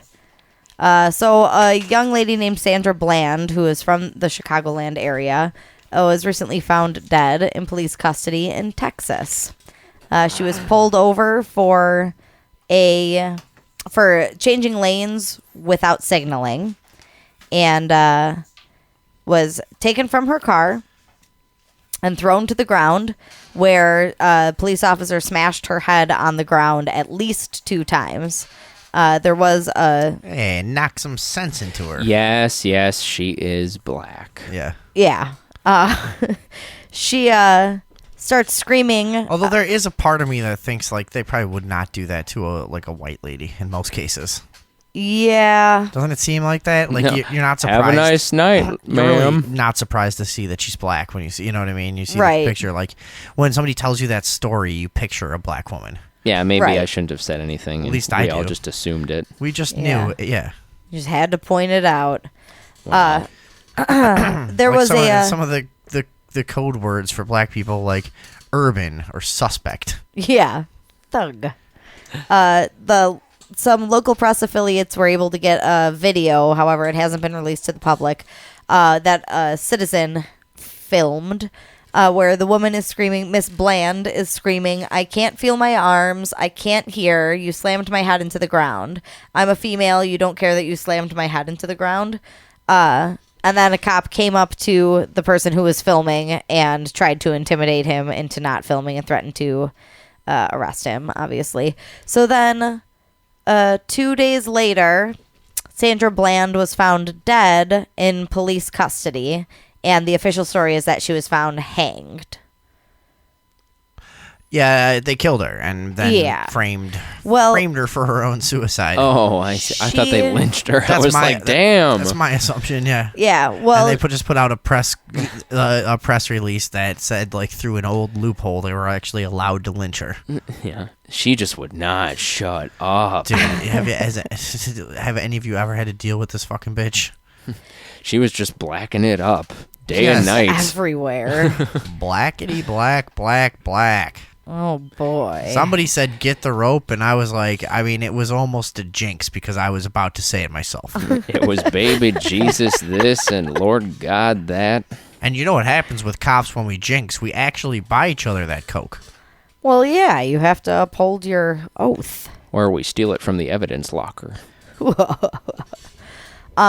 So the fact that she shouted that she couldn't feel her arms, couldn't hear, and that her head had been slammed on the ground, all three of those things would indicate cerebral hemorrhaging. Oh, that's great. So that is most So she likely probably died in her cell because they refused to give her medical attention because she probably got real quiet and subdued as her brain hemorrhaged. Right. And they figured she was fine.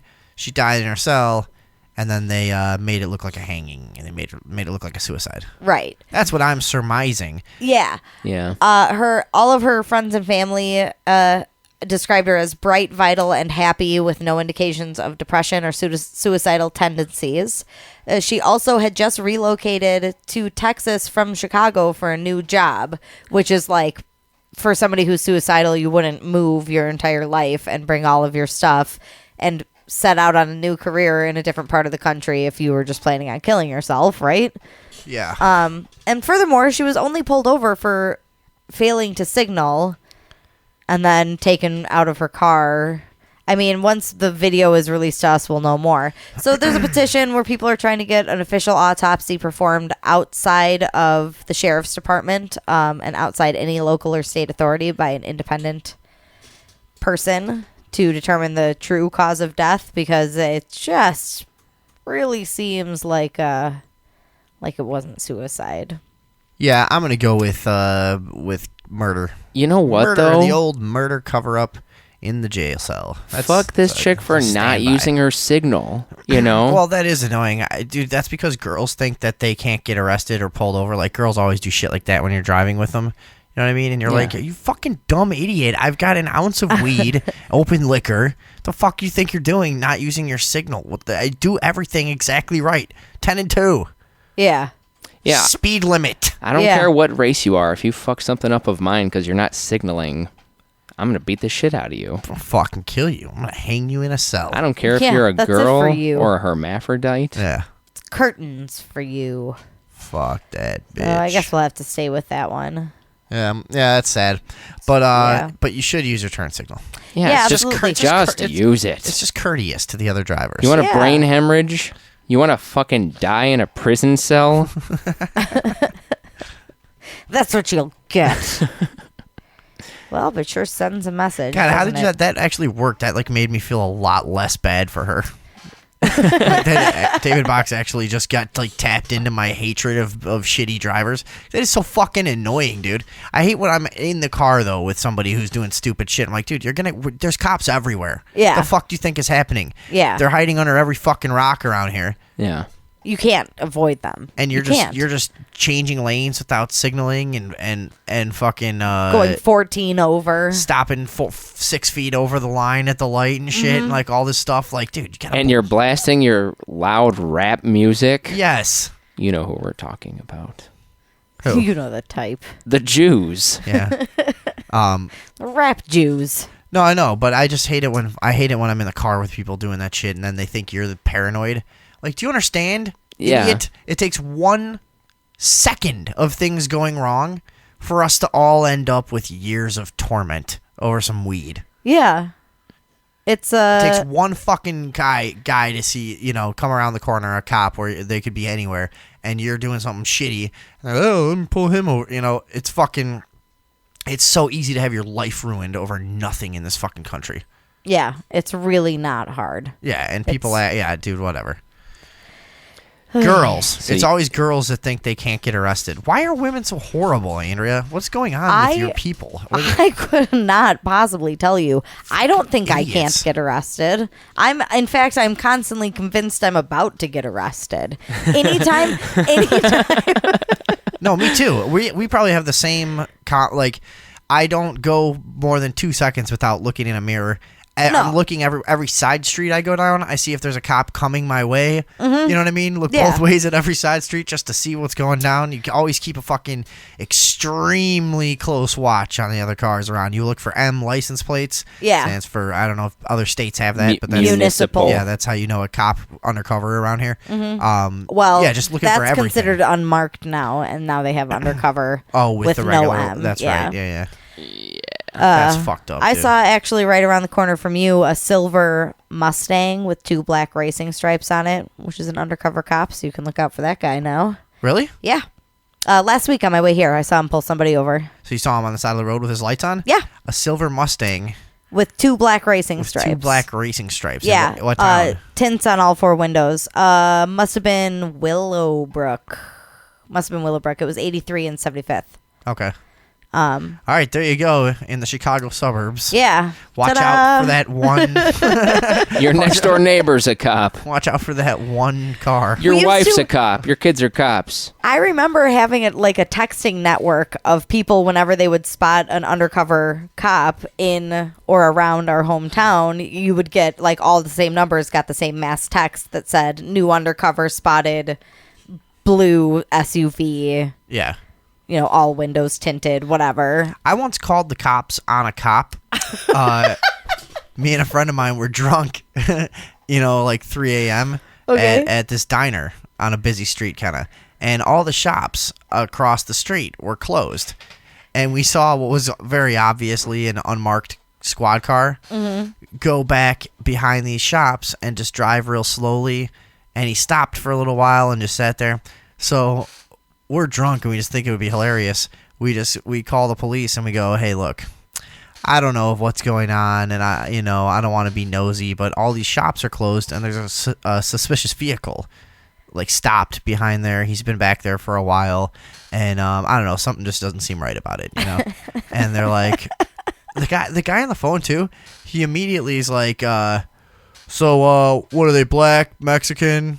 And then he like threw in white at the end, just like as a courtesy, Like he's like, "What are they? Black, Mexican, white?" And so I'm like, I don't know, dude. I can't see them. They're just in the car. So we just sat there laughing our asses. We watch the other cops show up, and they start. Here's how dumb cops are. So they radio it in. That cop that's sitting there, we will first see him speed around to the front, like he thinks like, oh, I just got a call for where I'm at. I'll be the first on the scene. Let's go get this guy. So he speeds around to the front, and there was whatever it was. I don't remember actually what time it was, if it wasn't that late, because there was 2 guys coming out of a store that looked like they had been doing like stock or some shit, late night work, and they had uniforms on of that store. And so as we're just sitting there laughing as the other cops pull up, and now they're making a big to-do, and they fucking pull guns on these guys that are coming out of this store and like make them lay down.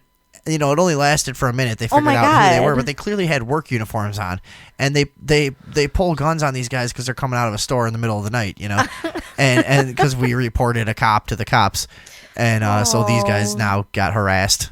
We felt a little bit bad about that, but that's how stupid they are. We were just drunk, just call that in, and we're just sat there watching and just laughing at them. Yeah, that's hilarious. I would never think to call the cops on the cops. Oh, dude, it would make you laugh if you're drunk and you're 23.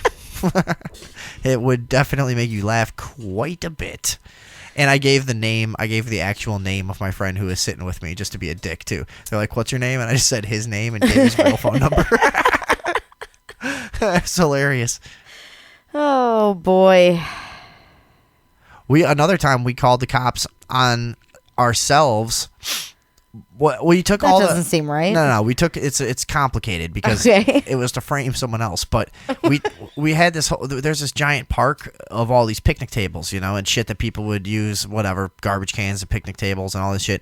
And we had taken everything and built like a big castle out of it in the middle of this park, a small town, and broke a bunch of shit, piled it all over. Lit stuff on fire, making little stupid videos of each other and everything. Then we go and we were walking away and we noticed like these 4 other kids walk up to our creation and they're like, oh, cool, let's climb all over this thing and kick stuff around and burn stuff and whatever. So we hide in the bushes across the street and call the police. And then we videotaped the cops coming and holy shit. And I don't think they did anything. The cops just came and just made the kids like clean everything up and stuff. It was a pretty hilarious video. Before the internet, though. So what do you do with a video like that? I don't know. Show it to like the 6 people that you know. That video ended up as evidence in another case. Oh. The case of the stolen house. Oh, the stolen house. You remember that? That sounds like a mystery novel for preteens. This was the old situation of somebody goes on vacation and somebody figures out a way into the house, and it just becomes a snowball party that goes on for 2 weeks. Yeah. Somebody finds the spare keys to the car. Oh God, we took the car. Should I even be talking? I guess it's been a long time. Yeah, we had a thing. I mean, I was in high school. We stole a house. It was like, it was bad. It was really bad. Yeah. It ended up with all kinds of shit getting broken, burned, stolen, irreversibly scarred. Yeah. The family destroyed. Emotional ruin. Dude, it's a pretty horrible thing that happened. But it is. It really is. But yeah, is that only as specific as you'd cared to be? I don't know, dude. It was nuts. It just, you didn't like, you're 16, you're on drugs, going nuts. Everything is funny. No one else is speaking up and saying we should stop this somehow. And you don't want to. And then nobody says that for 2 weeks. You're still young enough that you don't want to be the one that does it. There's like that part of you still where you're just like, oh, dude, I don't want to be the fucking everyone to make fun of me. Yeah. For destroying this family's life. Yeah. That would be fucking lame. Stop ruining their lives, guys. You faggot, shut up. Come on, really? I mean, do a bong hit, you fucking homo. Do you even consider what you're doing? I got some gel tabs. Oh, so the family's life, I mean, it couldn't have been completely ruined, right? I feel like this happened a lot in our hometown. Yeah, we took their house. God, that's so fucked up. And then we drove their car. They left their minivan there. This is so fucked up when we just took it and just drove around throwing Molotov cocktails at buildings. Oh my God, dude, we were a fucking bunch of psychos. That's insane. We took all the gas cans from their garage and filled up all these bottles and put like cloths in the end and everything. We made Molotov cocktails and drove around in their van throwing them out the side sliding door of the van just against like brick walls and buildings and driveways and shit. We weren't like really like lighting places on fire, Yeah. But yeah, we were just Molotov cocktailing the town. Just insane havoc. And then drove into the next state and started breaking people's fucking windows and just running around going all crazy, just stealing shit, going nuts. Bunch of psychos. Yeah. Then we brought the van back and thought we wouldn't get caught. Somehow. Dude, the police had surveillance video of us in Indiana. No. This is a long time ago, everyone. But, they had surveillance video of us, and they had a receipt, too, that we left in the van. That was something hilarious, like Visine, Funyuns, and like an ice cream 12 sandwich. Snickers bars. Yeah, right. It was just like the most stoner receipt of all time. I remember, like 3:30 in the morning. And we just left it in the van. That's how they. Dr. Peppers. That's how they. So they went and got the surveillance video of that store, and had. Dude, we looked so stupid, all stoned, walking around in pajama pants, fucking. Thieves doing havoc, throwing bombs out of stolen vans, wearing tie-dye shirts and pajama pants. Yeah. That's what mixed up bunch of assholes. Yeah. Listening to fucking probably Cake and Fish, Yeah. on the way. So angry. Right, yeah. I have to burn things. But actually then doing real actual crimes. Insane things. Yeah. Yeah. Like, I don't know what was wrong with us. Yeah. I don't know what was wrong with us, for real. When I was 15, me and a friend of mine used to take her parents' car out pretty regularly and just like drive it around when they weren't home. And then one time we came home and her dad was waiting on the porch for us. They never told my parents. I just realized my parents never knew about this. Jump out of the car and leave it rolling. Yeah. Well, here's here. What was so funny about it was that the only door in the car that worked was the driver's side. So we got there and we were like, holy shit, we are so fucked. And then we both had to climb out the driver's side. All red-faced and teenagery. Yeah. I should have just run, but I didn't. When you're a teenager, you're not even good at getting caught at stuff. Now you'd pull up and try to make a joke or something. Be like, you got me stealing your car. You know. Yeah. Well, we were both 15 though. I mean, we didn't. No, even and have... when you're that old, you just turn red. Mm-hmm. Oh no. Oh, Jesus Christ! I am about to die. You start talking like you're a politician. I didn't. You know, I've always been responsible in the past. Yeah. And you know, I certainly didn't mean any harm by my actions. I understand why you're angry. Dude, in retrospect, though, her parents were cool because they didn't tell either one of my parents about that ever. They never told on me. They just they were like, you can deal with it how you want to, and we're gonna deal with you how we want to now. But what happens with your parents is up to you, you know? Happens with your parents stays with your parents. So that's kind of cool. In but, the basement dungeon. I remember when I was in high school, one of the billionaires went on vacation and left a vagrant in charge of their house. That was the house that was ruined by my generation. Just think about how fucked up that was sometimes. Yeah. It was so bad. Yeah, like how else? I remember people... The problem is it sounds funny. Okay. But it's actual fucked up stuff. Like, I remember a guy taking a big fucking knife and stabbing a Furby to the wall. Okay. I remember somebody else grilling a turkey with the package still on it, with the plastic still on it. What? Like on purpose, as a joke, you know? We were just that fucked up, you know? Like you guys were that far. I remember riding the mattress down the stairs. Oh, that's pretty good. That sounds awesome. But then it would just be then there were the people I feel like at the beginning there was a few of us that would have kept it to a level where we would have put things back together, maybe gotten caught, but it would have been fine. Like nothing was broken, you know? Then there were the people that just didn't understand. It was like, hey, we're partying. Nobody knows we're here. Stay out of that room. Stay out of that room. We're riding the mattress down the stairs. People see that. Then it's, oh, cool, dude. I'm going to fucking smash the stereo. Yeah. Well, no, wait, what are you doing? And then that starts, and then it just there's no going back. It just, I never broke anything while I was there. I never did any of that shit, but it just went insane. It just went fucking nuts. Just one thing after another. Just people just started breaking all the glasses, just throwing them in the basement. Just people just started tearing everything out of closets, fucking ripping shit up. It was just like, what the fuck just happened? Yeah. Everybody turned into a wild, drunk animal. And that's when it became just like, well, we are going down hard for this. We better fucking make it worth it. Yeah. We're going to party a lot. Better remember this till I'm 30. God damn it, dude. I wrote them an apology letter. I'm sure they just fucking looked at it, just fucking ripped it up. Pissed on it. Did you suffer some serious consequences? Not like you would think. No? No. I mean, when you say you destroyed the house, it was uninhabitable or...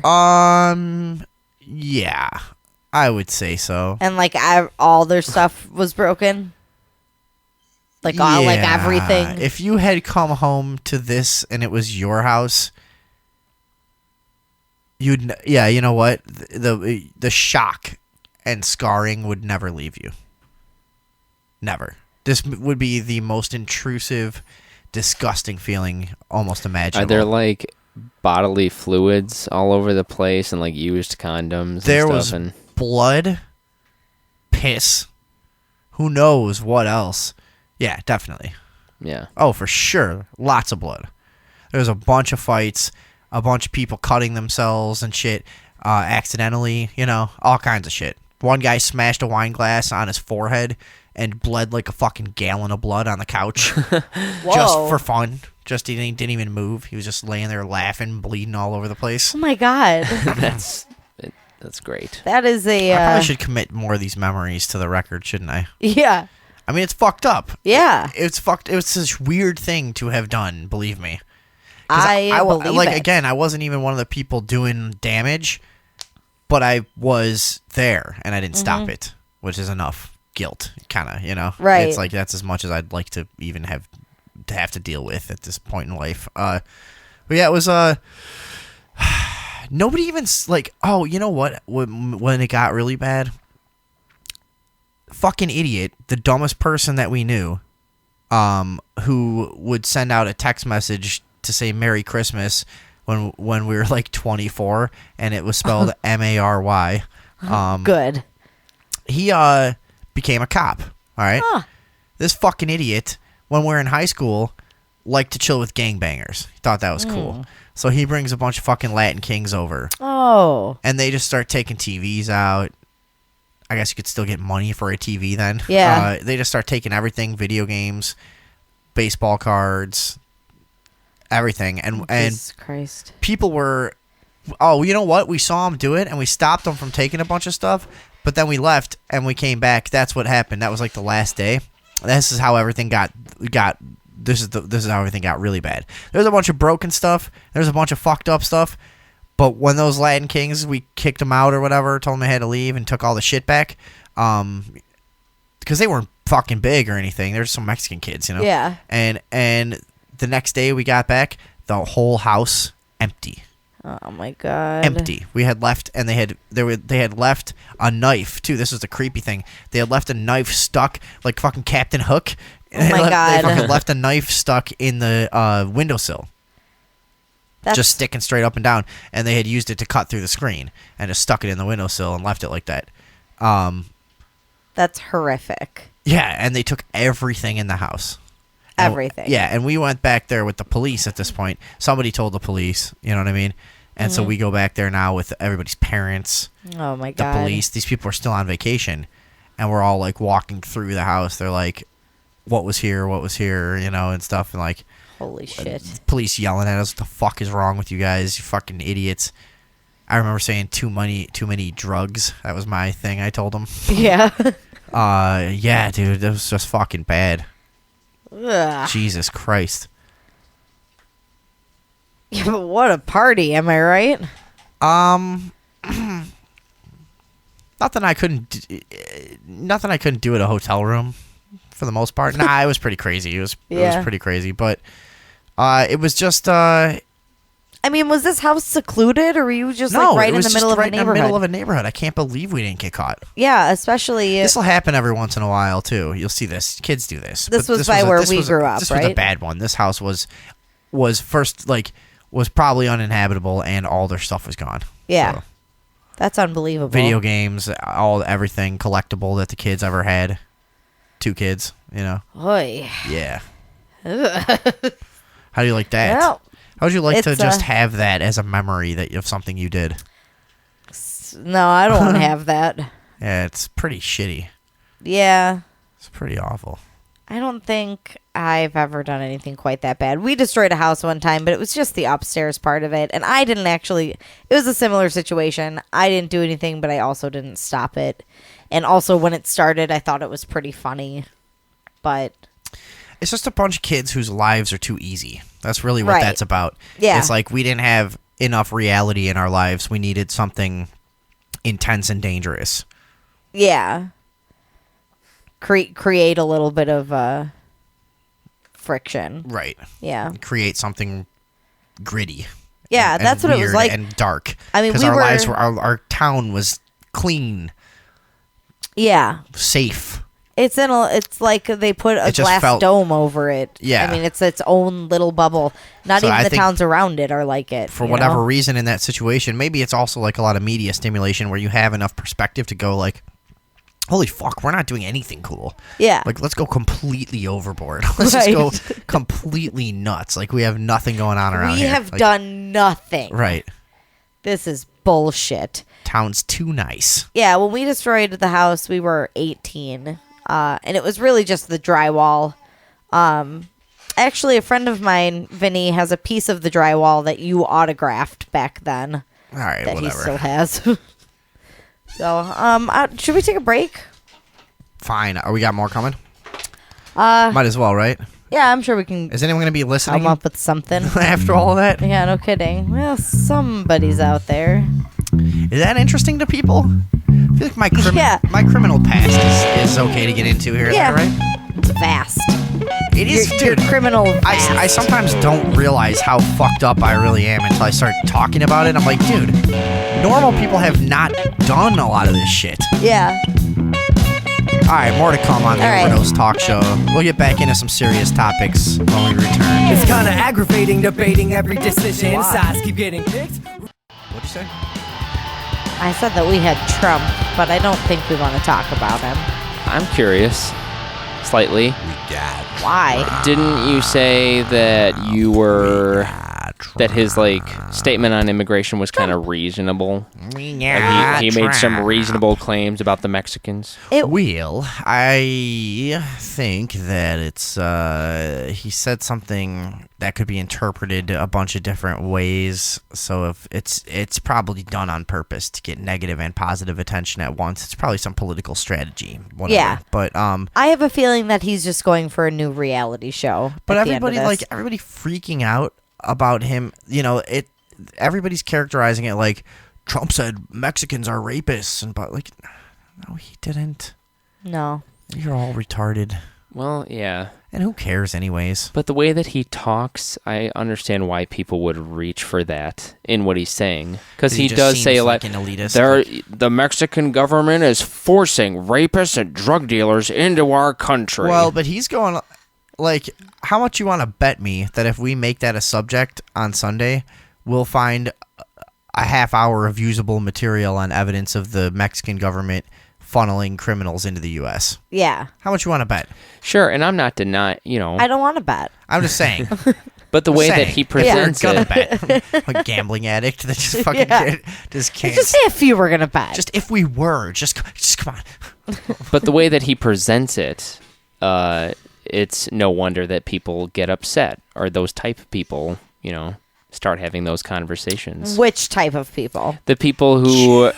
The Jews. Yeah, the Jews. Getting upset about how Trump feels about the Mexicans. Like white guilt people who just don't want to talk about racism, Well, he does say they're rapists, but he doesn't say that they're all rapists. He's talking about the criminals. Yeah, Some of them are rapists, and that's what makes them a criminal. Do you have any idea? People think we have like a gang problem in this country. You have any idea what's going on in Mexico with cartels and shit? I mean, dude, to say that it's unfair to say that those people are bad. This is why I don't do political discussions anymore. It's just. I mean, he only said it to make people say, "Hey, look at Donald Trump." You know what I mean? There's no merit. Right, who cares? Yeah. And then people are sharing that stupid video about the Mexican guy like slamming in fucking like pegs at a work site, with a big hammer. Like he says we're lazy and we do this and like doing all this. Like, this is my drug, Donald Trump. It's like, shut up, you stupid fuck. He wasn't talking about you. So you're so awesome that you work for $6.50 an hour, so that nobody from that town can get a fucking decent job that pays their wages, right? Or the wages they need to get paid, I should say. Yeah, you're awesome, you stupid fuck. Yeah.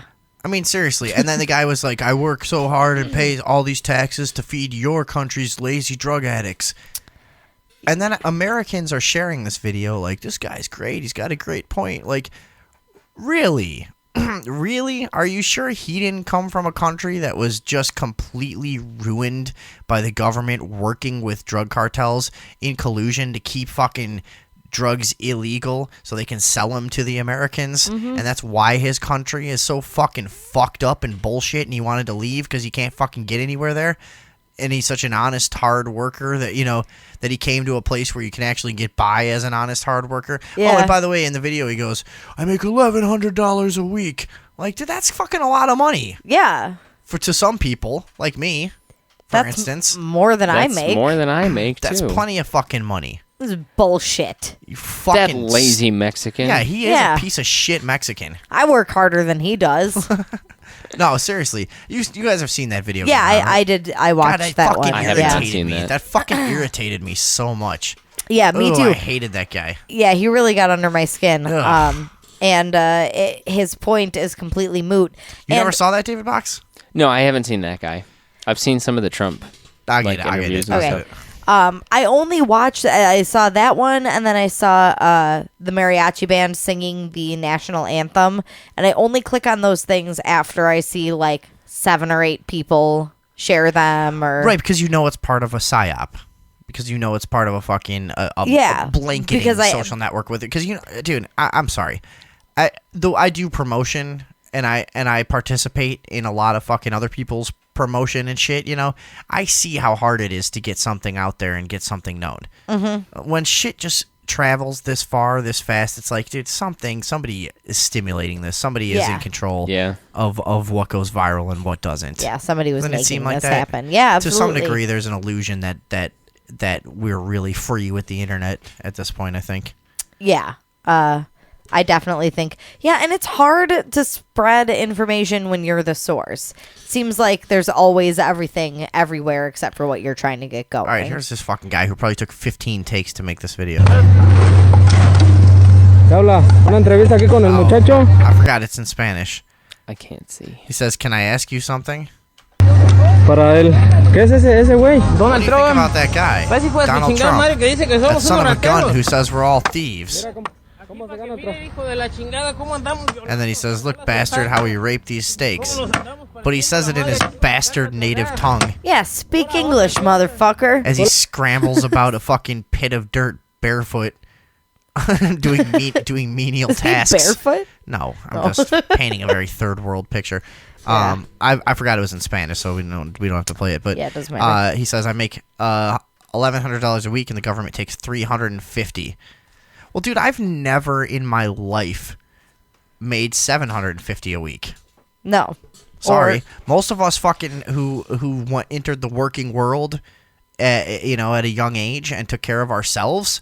Most of us are stuck in this, somewhere between 300 to 500-600 a week. You know what I mean? That's most just of above us. the poverty line, just Most below of a us. living wage. Just enough that you can kind of get by. Look at you two. Would either of you be comfortable on your own, or do you have to combine your incomes to kind of get shit done? Why do you think we stay together? That's exactly. Well, but do you see what I'm saying? No, totally. Dude, I used to always live with women. I always had a girlfriend, and it was partly because neither of us could fucking afford to live on our own, and you don't want to live with your parents. Well, and splitting a 1-bedroom apartment is a lot cheaper than splitting a 2-bedroom apartment. Yeah, I would never be able to support myself the way it is right now. That's what I'm saying. I probably could manage it, but I would fucking hate it. I would work all the time, and I would never have any time to do anything I like. Sorry, he says the government takes $350 a week to feed your lazy, unemployed drug addicts. Look at these guys busting their butts in the sun. Yeah, only Mexicans work outside. That's a little known fact. No. And guess what? All of these guys are Mexicans there because they'll work for less money than Americans will. Right. Americans expect a certain quality of life when they bust their butts, and you don't. You're a pathetic piece of shit. Shit. If there's one huge pet peeve, I fucking hate Mexicans that come here and complain. Yeah. And I'm not somebody that's go back to where you came from. You know what I mean? It's not that. Yeah. It's just that I've been around too many Mexicans. They fucking bother me, dude. It's just and it's difficult. And they're arrogant. They're another people that have this racial superiority complex. They're fucking arrogant, dude. And listen to the way this guy, talking about lazy Americans. That is so typical. When you get to know a little Spanish too, and you hear the way they talk about you in restaurants and blah blah blah. Dude, I've done experiments. Or when I worked in a kitchen with all Mexican guys, I would make sure that I worked a little bit harder and a little bit longer than anything they did, always, no matter what. And they would still talk shit about me. Yeah, of course. Doesn't matter. Yeah, try being a woman in a restaurant full of Mexican people because it's probably worse. You could have just stopped after woman. Yeah. You would have had me convinced. Yeah, and I work with a lot of very traditional Mexican men and people who maybe have not been in the country very long and are very still submerged in their own culture in a lot of ways. And it can be very difficult because they assume that you're stupid and they assume that you can't do things. I mean, Did you ever have a time where you were like busy at work and stressed out and frustrated, and then a Mexican guy was disrespectful to you right in the middle of it? Well, yeah, absolutely. All right, smashed that one home. Good job. I work with a lot of Mexican people, like Even a little fucking enthusiasm, man. We're entertaining here. Sorry, go ahead. in hotels and stuff, and they're all real nice. Yeah, And, they like men. I have to like tell them to get things for me. Yeah, no, it's not that all it's not that. It's just that I have seen this attitude that this guy has a million fucking times. Yeah. You know what I'm saying? Right. I've just seen it over and over and over and over. Just this idea that just you're all lazy. I come here and work hard. No, it's because your standard of living is lower where you're from, so you expect less for the hard work that you do.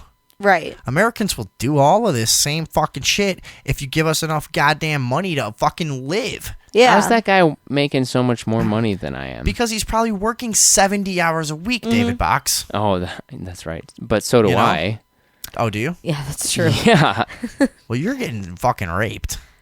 Especially doing real work like you know what? You have a if real I skill. if you I know? work 70 hours a week, I am making close to that amount of money. Yeah, whatever. I can make $1,000 in a week if I No one cares, David yeah. Box.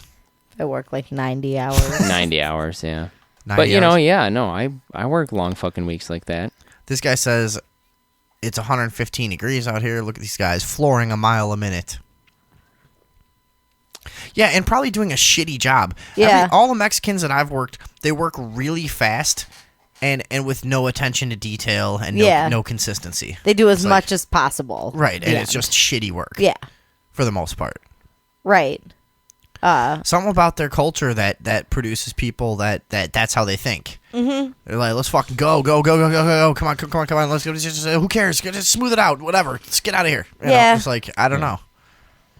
Most of the Mexicans I know just like do a lot of cocaine, and that's why they're like Really? that. Yeah. Dude, all the jobs I've had, all the Mexican dudes are fucking lame. They don't smoke weed. They don't drink. They don't smoke cigarettes. They don't do anything. Yeah, that's Yeah. been a big. One dishwasher used to bring coke. Yeah, he used to bring some cocaine around, and we'd go in the freezer, Yeah. do a couple bumps, go back to the line, cook some burgers.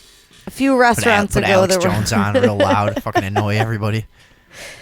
no, a few restaurants ago it was all Oh, dude, Alex Jones. weed smokers. Side note, but fucking awesome for when you're snorting coke.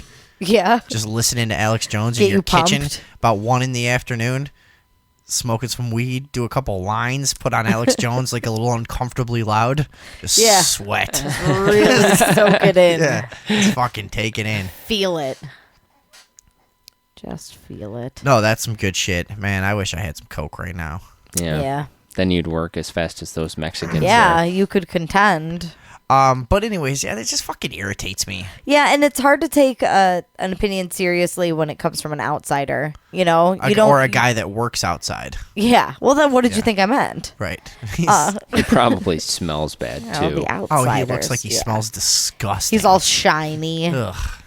hair matted down on And his he's got a Doesn't forehead. shirt. speak He's got a a lick shirt of that English. used to be white. It's probably a shirt that you could get like a 10-pack of them for $8. Uh-huh. This guy makes $1,100 a week, and he's got this fucking shirt that he should have thrown away 8 months ago on.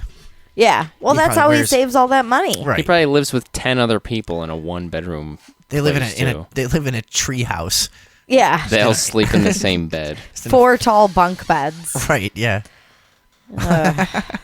Dude, That's I don't know, the man. life. Don't you get irritated by Mexicans though? It's like we should be able to talk about this. I feel like because Yeah. it's not. I'm not saying I'm irritated by another race. I'm saying I'm irritated by the people who come from the country next door to me. Yeah.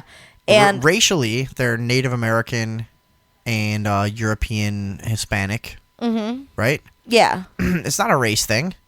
Fucking annoyed by these faggots in this stupid country next door.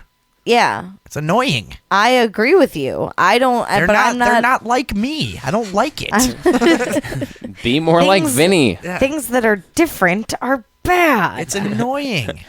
I don't Yeah. want to learn new stuff. I feel like the Europeans are way more annoying than the Mexicans, though. Yeah. Yeah, because they're like way more smug. They like won't even talk to you, kind of smug when you need something. Well, you mean In the United States? The ones that I've dealt with, yeah. Europeans European- disrespect you on your home soil? They probably don't speak English. David Box is just getting fucking pissed off. Yeah, but they fucking like guy hasn't said they anything. curl their a word to me in 20 minutes. They curl their lips and like give you the eye, like you're a piece of shit and everything. Yes, David Box. I understand. Sip of their tea. I too am suspicious of Europeans. Yeah. My friend from Europe was just here earlier today. My friend Slobo from Serbia, and he brought me this jacket. Wait, Yeah, did it's you see this? awesome.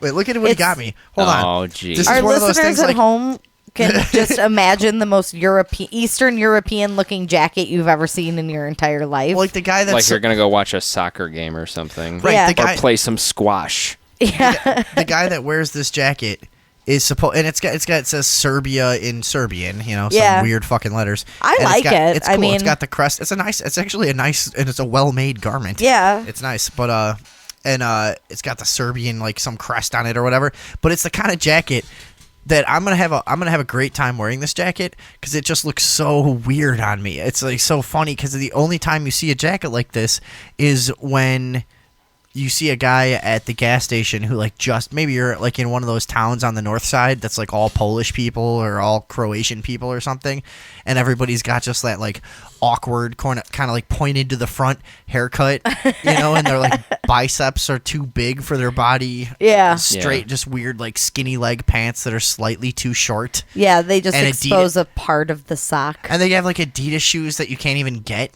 They just have like Adidas shoes that you have to go. You have That they to made one time in Europe. Yeah, you literally have to have some kind of weird time machine or fucking dimensional warp device Yeah. to get these Adidas shoes that are just the worst like elven Adidas models that you've ever seen. But you know what I'm talking about? These fucking around Chicago. I don't know if the rest of our listeners experience this, but around Chicago, fucking cat just clawed me. Around Chicago, we have a ton of Eastern Europeans that they show up in their 20s, a lot of them. Mm-hmm. So they're very much, they stand out. Yes. They just look awkward. Yeah. They just don't and look there's right. this What weird is- like freshness about the way their clothes fit, where they're like trying but haven't quite figured it out. It's like They fit too well. Their clothes. Yeah, or they'll wear a hoodie with a t-shirt underneath, but they'll tuck the t-shirt in.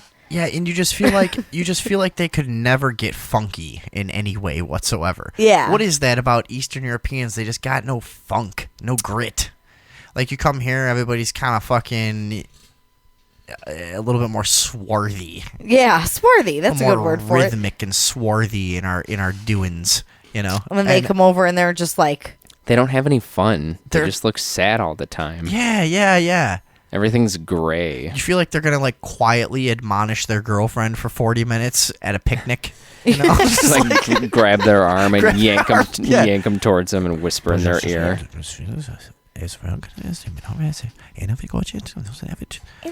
Yes, it's great. I like hot dog. I like the hot dogs. I like the hot dog. You know what I'm saying about those guys? yeah, absolutely. Jiminy. I mean, you pegged that for sure. Yeah, it's quietly admonishing their girlfriend. That's what those guys are always doing when you see them. They're either like rocking back and forth on their heels, like surveying an area with like a weird observant optimism. It's like, hey, Yeah. I'm just liking what I'm seeing around here. Ah, They're either doing that America. or like holding bags, a bunch of shopping bags for some shitty looking girlfriend that's too skinny to act like she's hot. Mm-hmm. You know what I mean? Like those fucking weird European girls that like, why are they so skinny? I have no idea.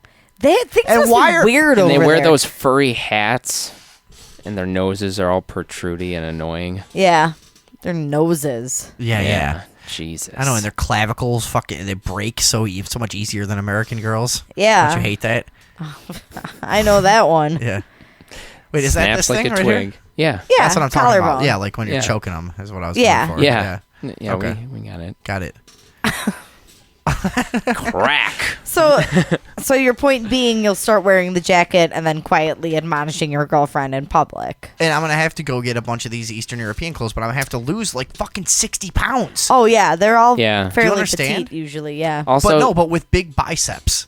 Yeah. tiny wrists and big biceps, and just a weird haircut that's short in the back, long in the front, kind of pointed out. You know what I mean? How and a serious posture and like stare, and everything is serious. You know, when you see those fucking dash cam videos from over there.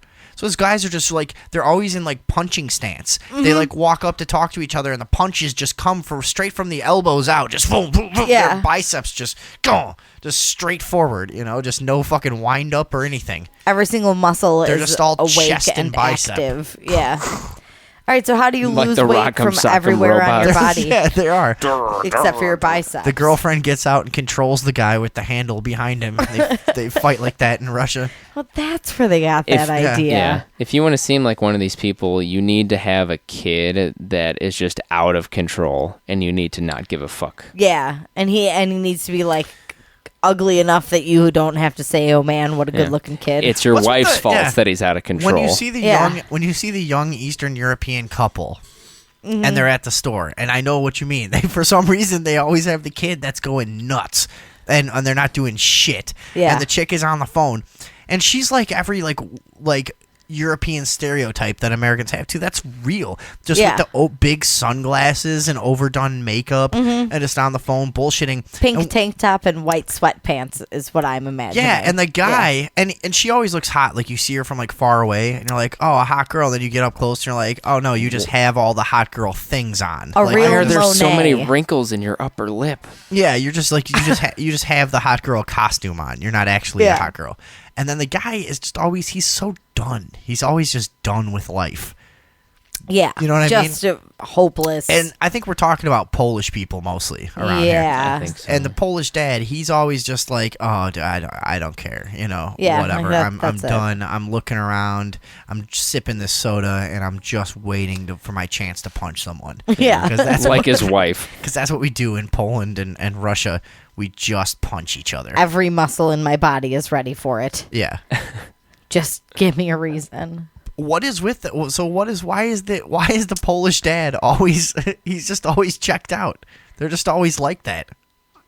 It must be because the kid is so bad And it's the wife's that he's fault. destroyed his will to live. Hey, so doing this show comes with a lot of perks, but there's sometimes there's some little mishaps that what should we call it? A little bit of collateral damage, unintentional collateral damage.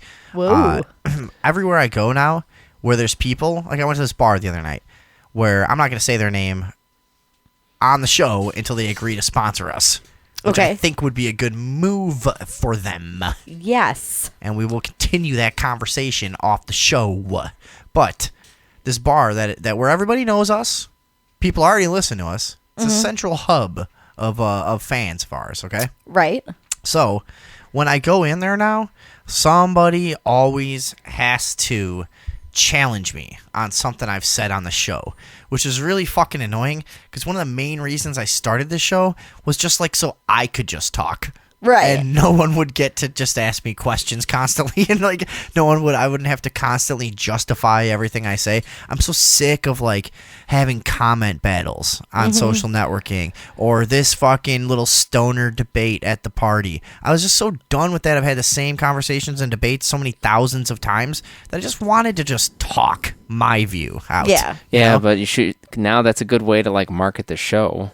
What? The controversial Well- show that'll get you asking questions? Oh yeah, that one. You know the one. You No, know but the like one. going to the fucking bar and having someone come up to you and challenge you is a sign that they're listening, and also yeah, it's an yeah. opportunity to hook other people around that are just listening to you talk. For most people, You've invited the thing you hate, you idiot. Right. Well, but it's not people that don't like us. It's people that listen to us, which is way more people than I thought, by the way. Yeah? Like, the numbers don't make it seem that way. But then when I go out, people go, hey, I caught the show. It's fucking cool, whatever, you know. So that's always cool, you know, and I appreciate that. But then they'll go, so, you know, do you really think we'd be better off without police? Which is just like a shitty way to start a conversation, you know. I'm just like, well, you know, and then I'll have to say, well, okay, yeah, technically, okay, if you make me go choose one, black or white, right now, then yeah, I do. And then I always convince them by the end of the conversation, but they'll usually try something like, well, okay, what if a guy is running around with a rocket launcher, shooting it at houses, and then raping everyone that comes out? Then what? Then what do you do? Let's play that hypothetical Yeah. game. But then, Well, surely no one could stop him besides a police officer. so in the police argument, you always have to go, okay, well, maybe we should. Did we ever talk? I'm sure we've talked about this probably 10 times between the three of us, but in terms of when you're an anti-law enforcement, anti-police person, you then have to make the acknowledgement, okay, there should be some structured way of taking out real dangers to society. But it's very easy to say that when that's maybe 0.5% of what cops do is deal with dangerous criminals. Mm-hmm. And the myth is that they're out there dealing with the scum of the earth all the time, when they're dealing with the average everyday fucking person and extorting them for money for petty code violations. Right. That's the issue. So what I'll say to these people normally is like, hey, I'm fine with some organization that stops fucking dangerous criminals and menaces to society. I don't believe that we necessarily have to have everyone walking around with a gun being super vigilant. Everyone is totally on their own, responsible for their, I think we can agree to have something, but it's not what we have now. Mm-hmm. We don't have anyone protecting us. And I'll go like this. I'll say to the person, I said this the other night, I said, for instance, what's going to happen right now? Who's protecting me and you right now from a guy running in here with any kind of weapon he chooses and just taking us all out left and right? It's us. Yeah. We're responsible for our own safety right now anyways. Police can show up and count bodies all Right. they want. But so you have to dismantle that idea. People go, well, come on, how would you deal with this or that crime? Well, they're already out there doing it. Yeah. What is it? Fucking some ridiculous. I always mess it up, but some ridiculously low percentage of the murders that are actually solved. And we've gone over it on the show countless times about serial killers. Mm-hmm. How many the FBI says 10% of serial killers are even detected or whatever, Yeah. let alone caught. It's just fucking. I mean, this shit is going on anyways, constantly. The police aren't protecting anyone, and they never will. And then you get into that, and they're usually like, okay, well, what would you? How about private security that's paid for town by town or whoever that has an incentive to provide real security and not harass citizens? Well, so all the rich people get the better protection, they already do. Yeah. That's already what we have, but then also, instead of poor communities maybe affording some not so good private security, they now have a thug army that extorts and harasses them endlessly. Yeah. So which one is better? Dude, there's just no end to this. To the ways that you can prove this to police lovers, Right. And they're not even police lovers. They just go, we need something. Yeah. We can't dismantle this. What will happen? There'll be havoc in the streets. Yeah, for about 6 hours. Yeah. Until the first person breaking into a house gets their face fucking blasted off, and that hits Twitter. Yeah. Yeah. That's all you need. Then There we you get go. yeah. I mean that's the story with that. People are just very unclear on the concept of what exactly is keeping them safe. And I'll tell you, you want to know? I do want to know. You want to know what's keeping everyone safe? Is that 99.99% of people are not out to get anybody. Yeah. That's what's keeping most of us safe. Most of us just have a standard that we adhere to in our daily lives. And there's nobody after you. Yeah. In most cases. Yeah. Now, that doesn't mean you shouldn't be ready to defend yourself. That doesn't mean you shouldn't be ready to keep yourself safe in the case that somebody does. But you know what I'm saying? The police aren't keeping you safe. The reason that havoc isn't breaking out in your town right now, and I'm so disgusted with myself. I think I've said havoc 45 times in tonight's show. I get stuck on a word once in a while. Yeah. But the reason that total...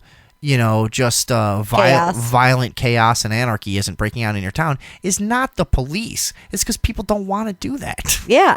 And the tiny minority of people that do want to do that can be easily dissuaded by the notion that good people may be armed. Yeah. Absolutely. It's very simple. I don't think it takes much more than that.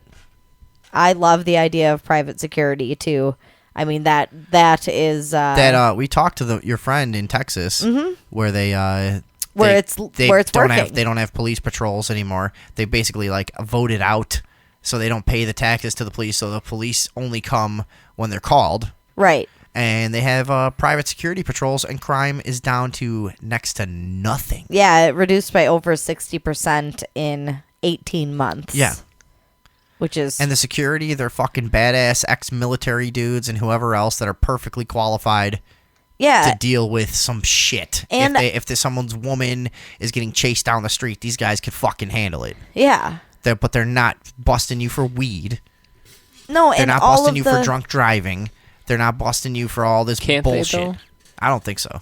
Not for drunk driving. Maybe if you were a menace, but if you were endangering people, they're not pulling you over because you looked a little funky for a second. No, they're not generating any revenue. They're protecting Right. the neighborhood, and residents of the neighborhood had the option to opt out too.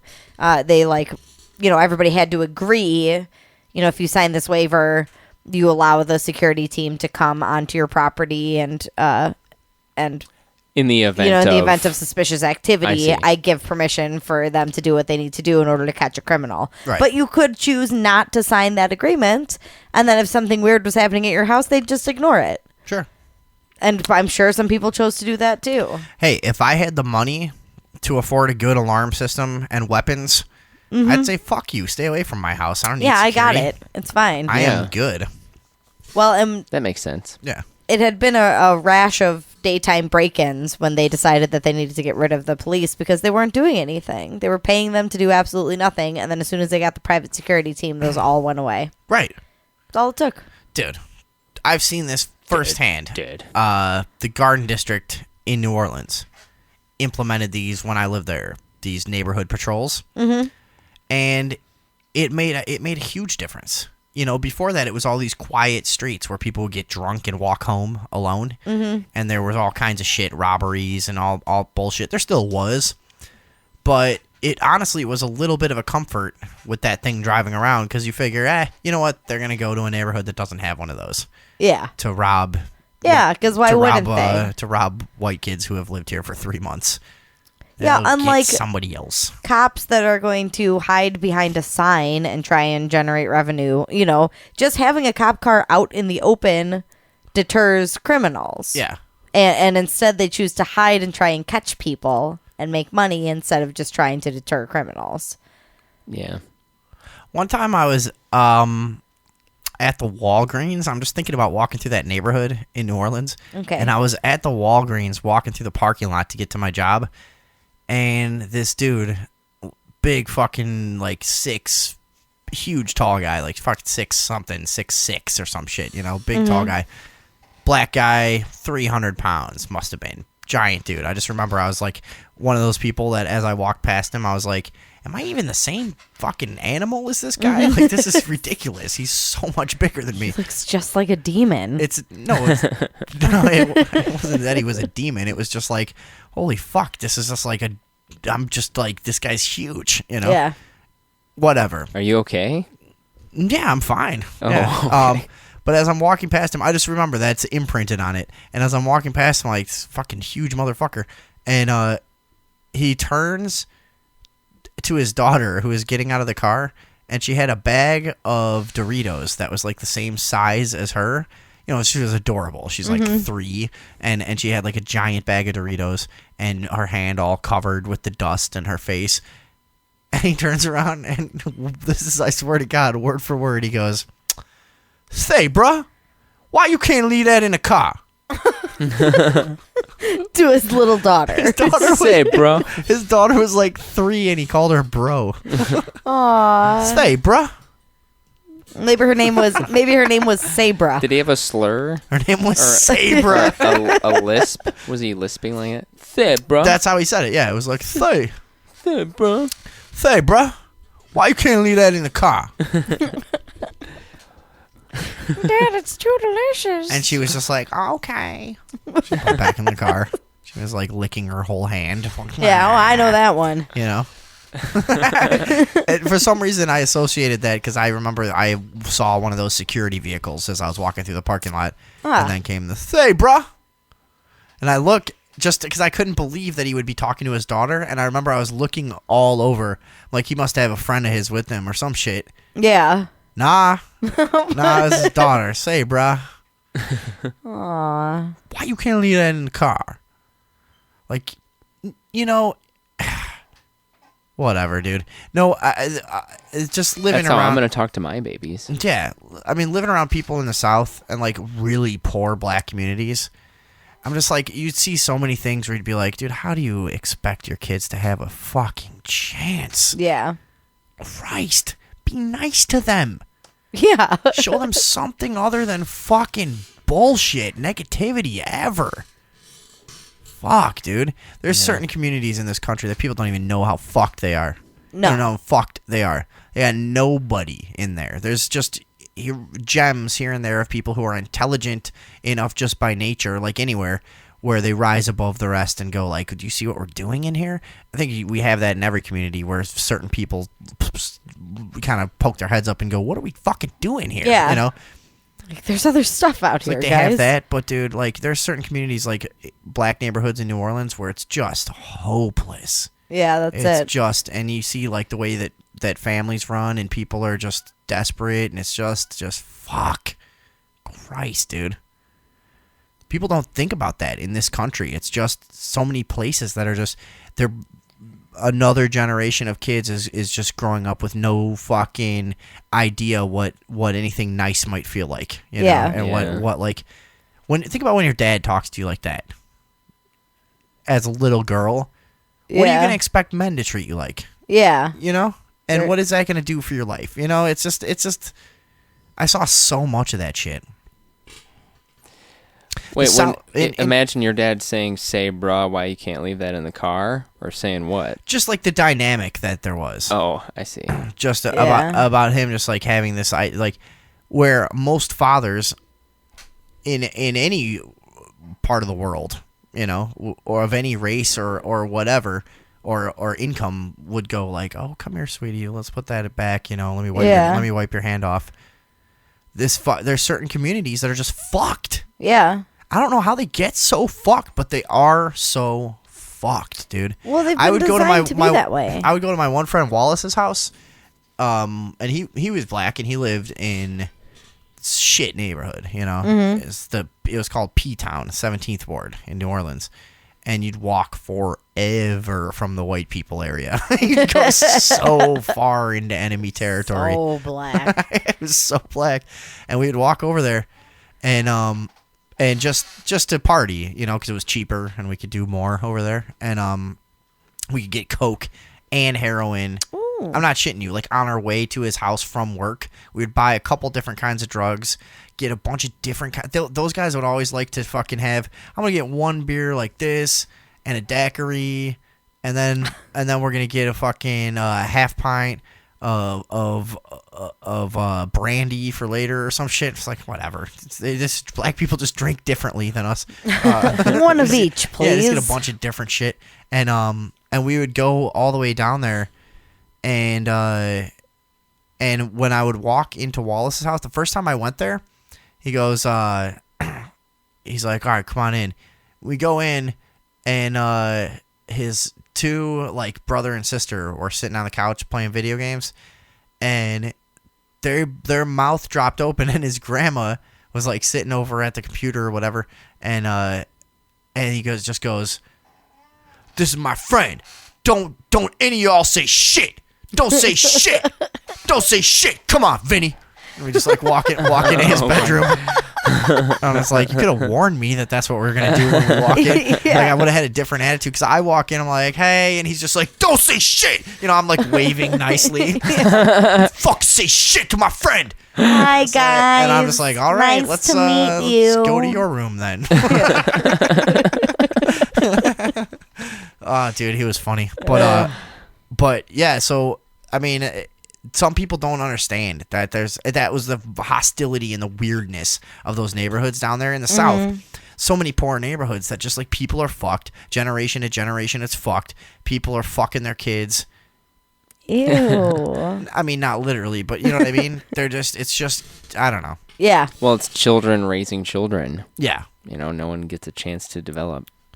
Not like, I don't know, dude. Not like we're doing any fucking better, honestly.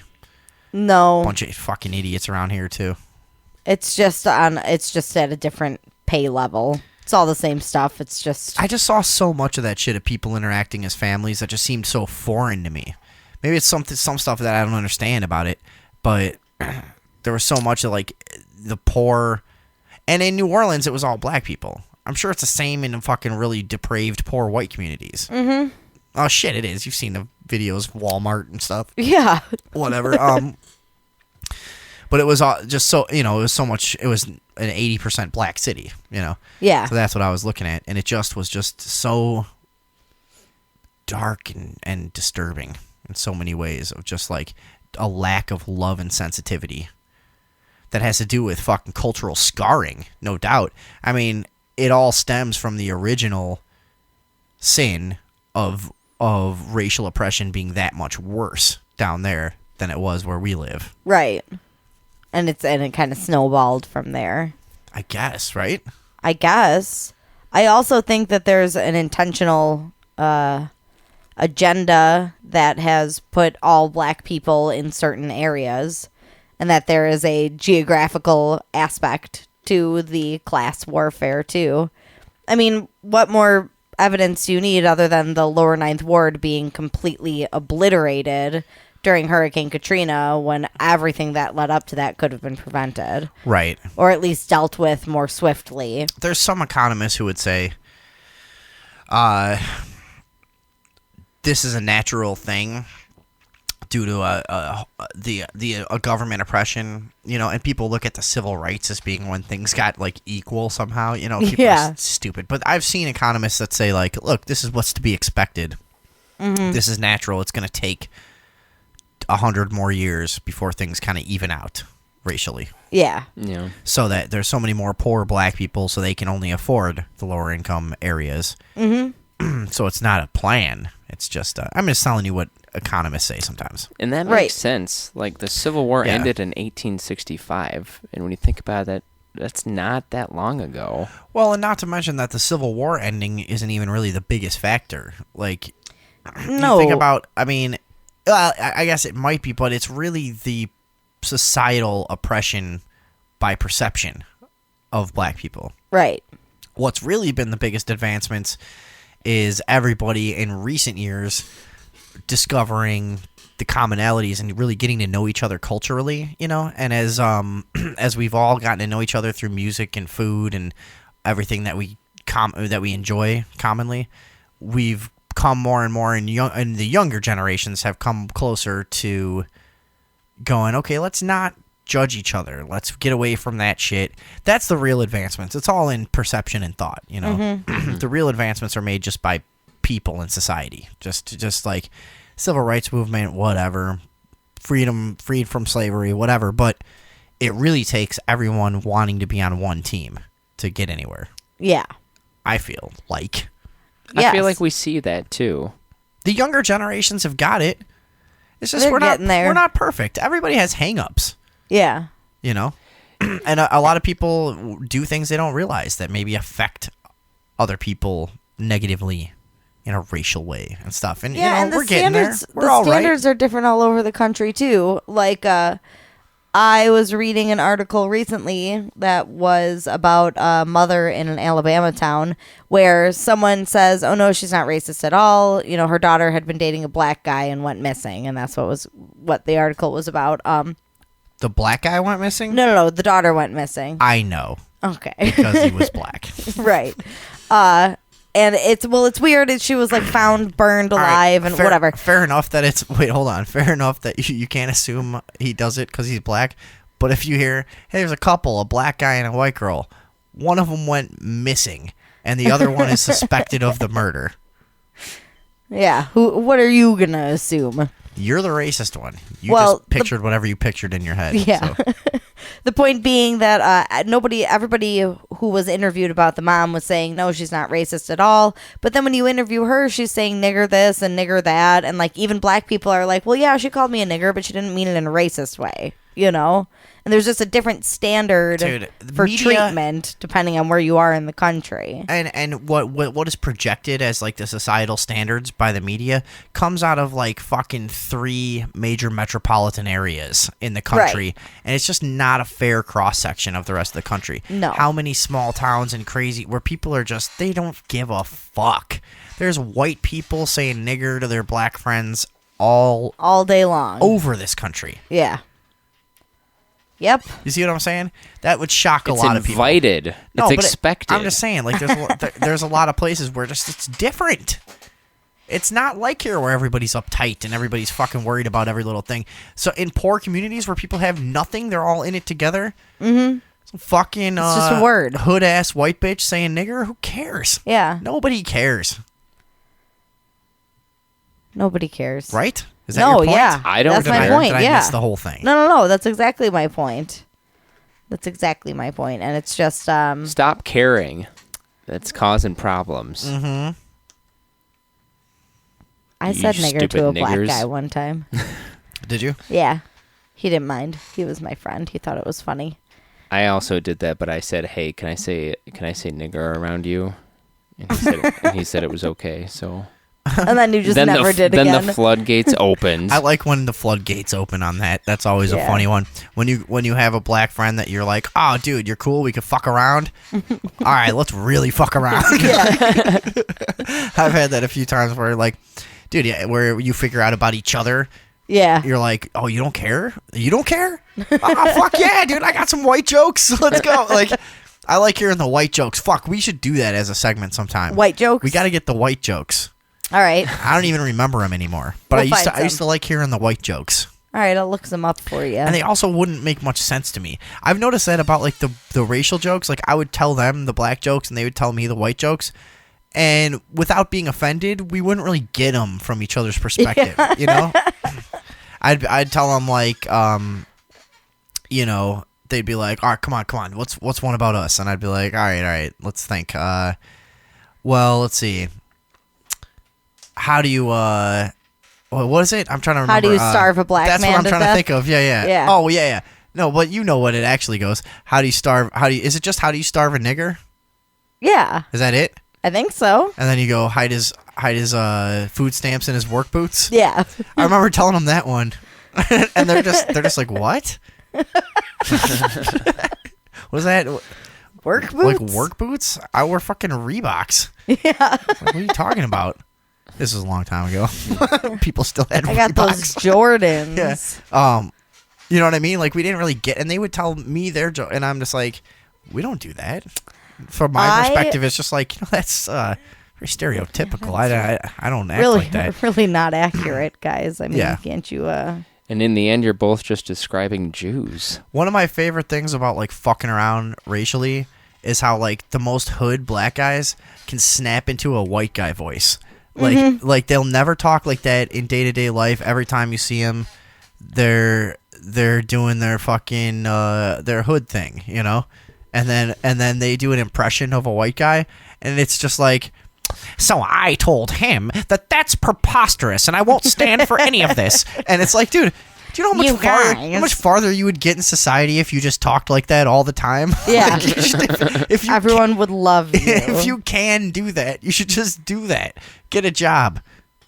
Get something going for yourself. Why? that would be my comeback of whatever. You know what I'm talking To about. say like, hey, nice job. Hey, good job. Hey, Good you're boy. Speaking like a person now. Speak. We would hang out and they would pull that out once in a while, just like the white guy voice. Just like, you talk like a white person perfectly. You talk with perfect English. You know exactly how to do it. That's what would make me think your hood thing is a fucking act. Yeah. That's what's the act here. Yeah. You're really a nerd. Yeah. Okay, why do white people own so many pets? Is this one? Yeah. Why do white people own so many pets? Mm-hmm. Fuck, I don't even see where this is going whatsoever. Do you? No, but I own a lot of pets, so I'm real interested. Okay. Because we can't own people anymore. Oh. See, that just doesn't even feel like effectual. I'm just like, you didn't even get us. We don't I'm own so people. white that during the LA riots, I went out and bought a television. That's like a joke against black people. Isn't it? Yeah, I think so. What do you call a bunch of white guys sitting on a bench? The NBA. Oh, okay. White people can't play basketball. Yeah, see, these suck. Where are you Yeah. getting these? A Reddit feed. All right, keep going. Yeah, we'll get a good one in here. How do white guys satisfy their wives? Wait, let me guess. I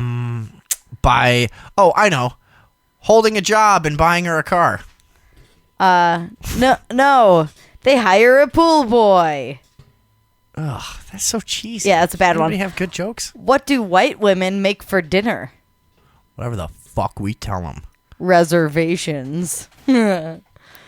All these jokes are about like us having better lives than them. Yeah. Yeah.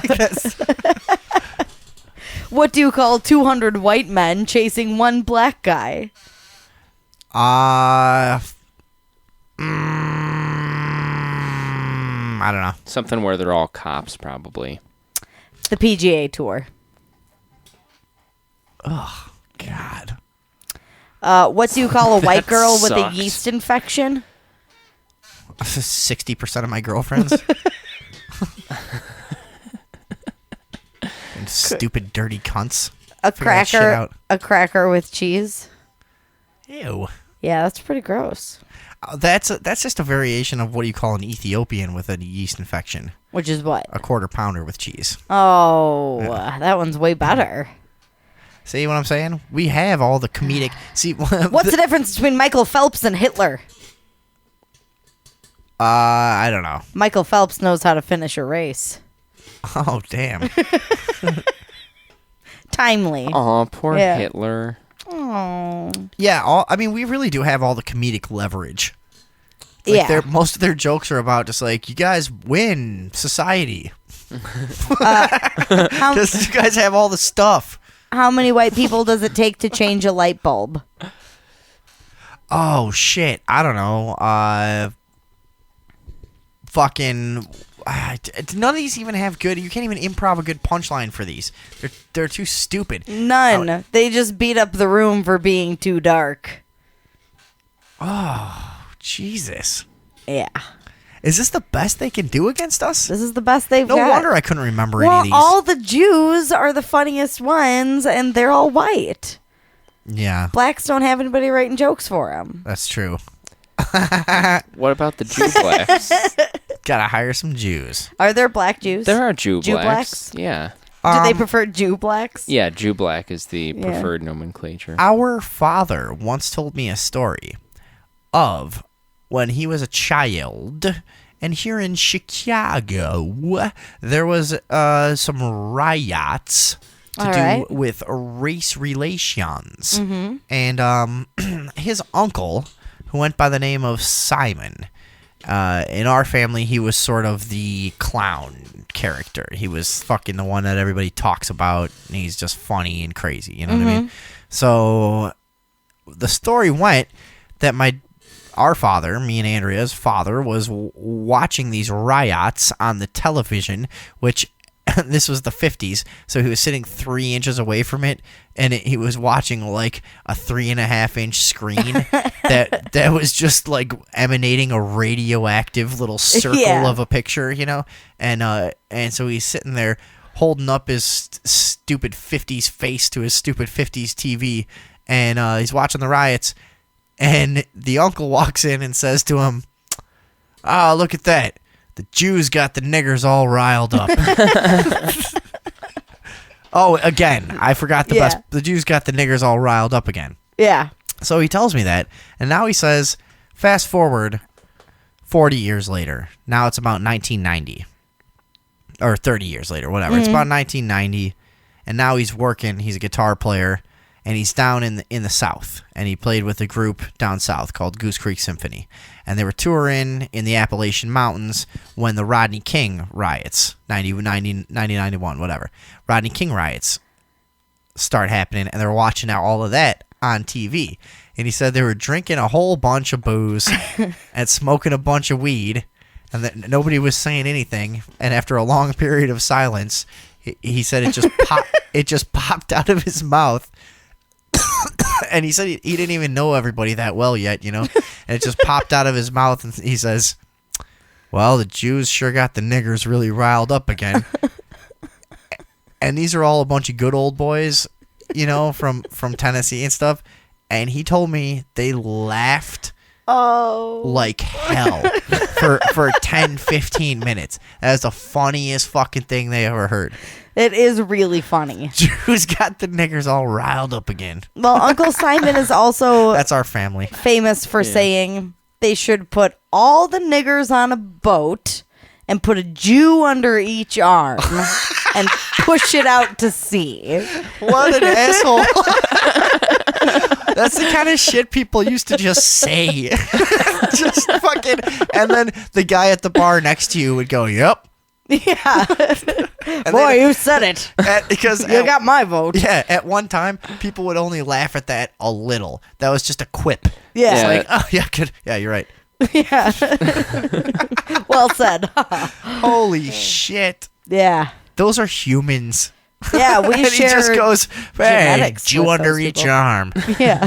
And the thing about that Push generation, him out to sea. the thing about that generation is there's a part of it where he's not even really joking. There's There's like- a large part of it where he's not joking. right. Yeah. He was very dude. That generation, talk about fearing the Jews. Yeah, no shit. They They knew who to fear. They feared the Jews, and he was in World War II. Yes. He actually saw like fighting. He was on a boat that got hit by missiles and all kinds of shit. You know what I mean? He actually was in the shit, as they say. And he didn't fear Germans. No, the Jews. He didn't fear Italians. Came back with a good, healthy Jew fear. Yeah. Really, That generation knew. Yeah, so then what happened? We fell in love with all of the Jewish personalities in show business, Seinfeld. and they made us love Jewery. Jewery. They did. Yeah. Jewelry. Don't you think? Jewrific. No, honestly, I mean, I'm Yeah. not. No, with we all were this seduced. shit, with all this shit, I'm not trying to hate on Jewish people. I don't give a fuck whatsoever. But I'm just saying that has been done. They did kind of take over show business. It's cultural seduction. It's openly joked about within show business. It's not like there's nothing to it. You know. Yeah, you goys. Goyim. Oy. Oh, I thought you were just Oy doing vey. like a Long Island girl saying guys. No, You goys. you goyums. You goys. goys. Oy vey. Fucking guys. Long Island. Why does everyone make fun of that place? Long Island? Yeah. I don't know, because everyone there talks funny. I've never been there. I don't think I'm gonna go there. No, I don't It's think too you should. long. Is that where Atlantic City is? Where's Atlantic City? That's like some place that you just don't know where it is, right? Isn't that the somewhere- Lost City? I think there's an ocean there. Atlantic City. It's over there to the east. I know that. That's gone, New dude. Jersey. Maryland, I'm going to say. Jersey. It's in New Jersey. I'm saying Maryland. Well, you would be wrong. Well, I'm just I've gonna been to New say Jersey. that, though, for when I talk about it. When we went to New York City with school, we stayed, our hotel was in New Jersey. We went through a horrible tunnel to get there every day. We don't know about that. When you live in the Midwest, you don't know about that. You hear about it in entertainment and talk and comedy and all kinds of stuff. We don't know what's going on over there. No. New York, New Jersey, Long Island, We know nothing. and they don't like each other, and there's all kinds of there's fucking 95 cities over there. There's a million cities over there. Yeah. They're all like real squeezed There's a ton of together. cities you've heard of. Yeah. They're all right there. They're all real close to each other. Fucking you know, Colorado's knock like some that of those too. down and spread out. All of Colorado's cities are all right on top of each other too. Yeah, because what are you going to do out there? You're cutting through mountains and all kinds Yeah. of shit. It's like you only got a few options, you know. Yeah. But this shit, They have mountains over to the east too. no, I'm mad that there's too many cities. Yeah. Sometimes Get them out of here. Sometimes I listen to the show later and we're just talking about, I'm like, why am I mad about this? Like, Yeah. But like when I'm here in front of the mic, I'm just like, knock them down. What are you fucking doing? So many fucking cities all together. You know, it's not What the, a waste. it's not the 1700s. What are you all wearing your fucking powdered wigs, walking around with player pianos? What the fuck's going on? Not walking around with them, but listening to them while you Yeah. walk around. And that's Yeah, a little- pansies. What's going on over there? We don't know, but that is we really don't though. When you live in the Midwest, No. I don't know if people are in New York around the East Coast realize how little we care about you and all your dumb drama. Like everybody from New York is like, oh, New York and New Jersey, and hey, you got to those people out in Pennsylvania. How could you do that? Oh, then you take the train into the Bronx. And we don't care. I don't know how to cook a fish. We don't care. But you know what I mean? Does that ever annoy you how prevalent that is in entertainment? Like stand-up comedians especially assume you're interested in New York or L.A. Yeah. I don't care. Well, that's Talk because about some that's real where they're all shit. from. Talk about some real shit, motherfucker. Yeah. I just want those people out there to realize how little we care about them. Fuck you guys. And all your dumb East Coast thing. We don't know anything about you, and we don't care There's too many areas. There's too many towns. You just have exhausted us. You have sharks in your river. I think I speak for the Midwest when I just say, like, we just don't care. No, we don't. No. And We we're too sprawling to care about any other We got cities. our own shit. Yeah. This is Chicago, goddammit. Fuck New York. Who cares? And we have so much more corn than they do. They're fucked. If they need man. corn and we don't want to give them any, forget about it. What do they have? Mountains? Jews? Theater. Jew theater. Jew theater. Mountains of Jews. Yeah. Jew film studios. New York just has giant landfills of those tassels that they fucking put on the side of their hats. You know what I mean? Those little Jew tassels. Yeah. Don't those have the black cube on them? Aren't those Wait, you're what? not talking about their hair, right? Those little fucking, the Orthodox Jews have those little fucking little hangy things or whatever. I don't know what they are. Are they you're referring to the curly thing? Isn't that just the hair on their head? No, I think they got a little accessory going on there. Yeah. Oh, that shit's real annoying. Yeah. That dangly, curly, whatever the fuck it is under that hat. That's, oh god, that They drives got a me little crazy. accessory. We talked about it on the show. It's got something to do with the Saturn Moon Matrix black cube. Oh, yeah. We Remember? did talk about that. I do remember Yeah, that. Yeah. It's like a little dangly. Yeah, like the little danglies on either side of their head. No, not like the curly cue. The Oh. danglies. Not like the short and curlies. It's Well, I'm long- talking- It's I'm a long. Wait. Oh, oy vey. Oy vey. Not as short and curly. It's just long and dangly. I'm talking about the short, curly things. Sometimes those are long and they're annoying. Oh. There's just a kitten It purring gets- into the microphone. It like gets in the rabbi's mouth when he's sucking on the baby dick and everything. Yeah, they really get in the way. Why do they do that? Yeah, and it looks annoying. Yeah. No one is going to take you seriously. I just want to suck some baby dick. What's a high up in the Jewish church? I just wanted to call you father, but what are they called? Rabbi. Rabbi. Rabbi. I don't know why I was blanking on that. Yeah, with their yard. They're called Lizard King. A child has been born. We must call a holy man to cut off part of his penis and lick the tip. God has spoken. God has spoken. A bunch of crazy Jews. Yeah, that's like about as crazy as it gets. Shit goes nuts. Let's cut and suck a baby dick for God. For God. Hell yeah, dude. It's a mitzvah. Whoa. Immediate idea that we need to patent. Okay. Patent. Patent. We need to patent this immediately. A line of t-shirts called Hell Yeah Jews. All right. And the first one says, what did you just say? Let's cut a baby dick and suck it? Let's cut and suck a baby dick for God. Oh, yeah. Let's Yeah. cut and suck a baby dick for God on a t-shirt. And then at the bottom it says, Hell Yeah Jews. Hell yeah, Jews. That's going to be our first merchandise. You heard it here first, folks. Holy shit. Will anyone even wear that? We should only make 10 of those, I think. that's about all we're going to... Only 10. Yeah, we should probably make 10 or 12. Yeah. Have them printed up and just sell them at cost. Yeah. Do you think someone will print that up for you? Yeah, I know a guy. Oh, okay. I know a guy that'll print whatever we want. Yeah. He won't ask no questions. Well, he might like to, He might purchase one. he might be a guy who is maybe, a little bit out of the loop a little bit older, and he might maybe need somebody sometimes to hook him up with a little bit of something to maybe smoke, if you know what I mean. Something that's a little tough to get. Yeah, something a little bit tough to get. Something you can't go into the supermarket to buy. So, once in a while he'll ask somebody. He'll say, you know a guy? I'll say, yeah, I know a guy. A pole? Is that what he's smoking?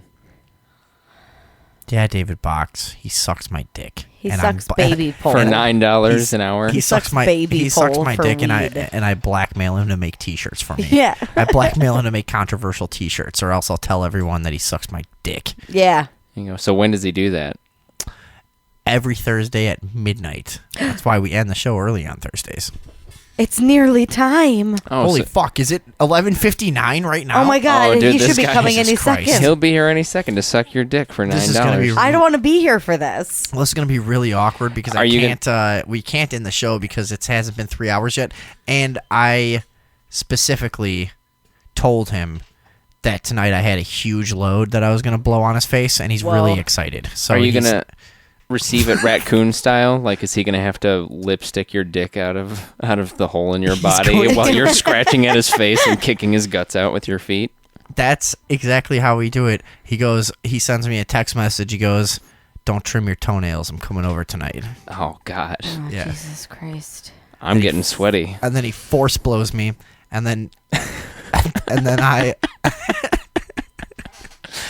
then I blackmail him to have him make me racist T-shirts. Right. That's a pretty good deal, That's actually. a symbiotic relationship. Well, even meet somebody like that? I never went to business school, but I'd say I hit a home run. You know what I mean? Oh, God. Shit! Fuck! I knew Is this this was gonna happening? happen. He always he won't stop. He won't stop doing He's this. just gonna keep ringing and ringing, won't he? He just keeps doing this forever. Yeah. Well, I have to leave if this is going to happen. I can't. you guys are gonna have to get out of here. I gotta get blackmail blown. This is the Overdose Talk Show. Watch out for the new T-shirts. We'll be back on Sunday. Watch out for our new Jew shirts. Jew shirt. It's been a pleasure, y'all. Take care.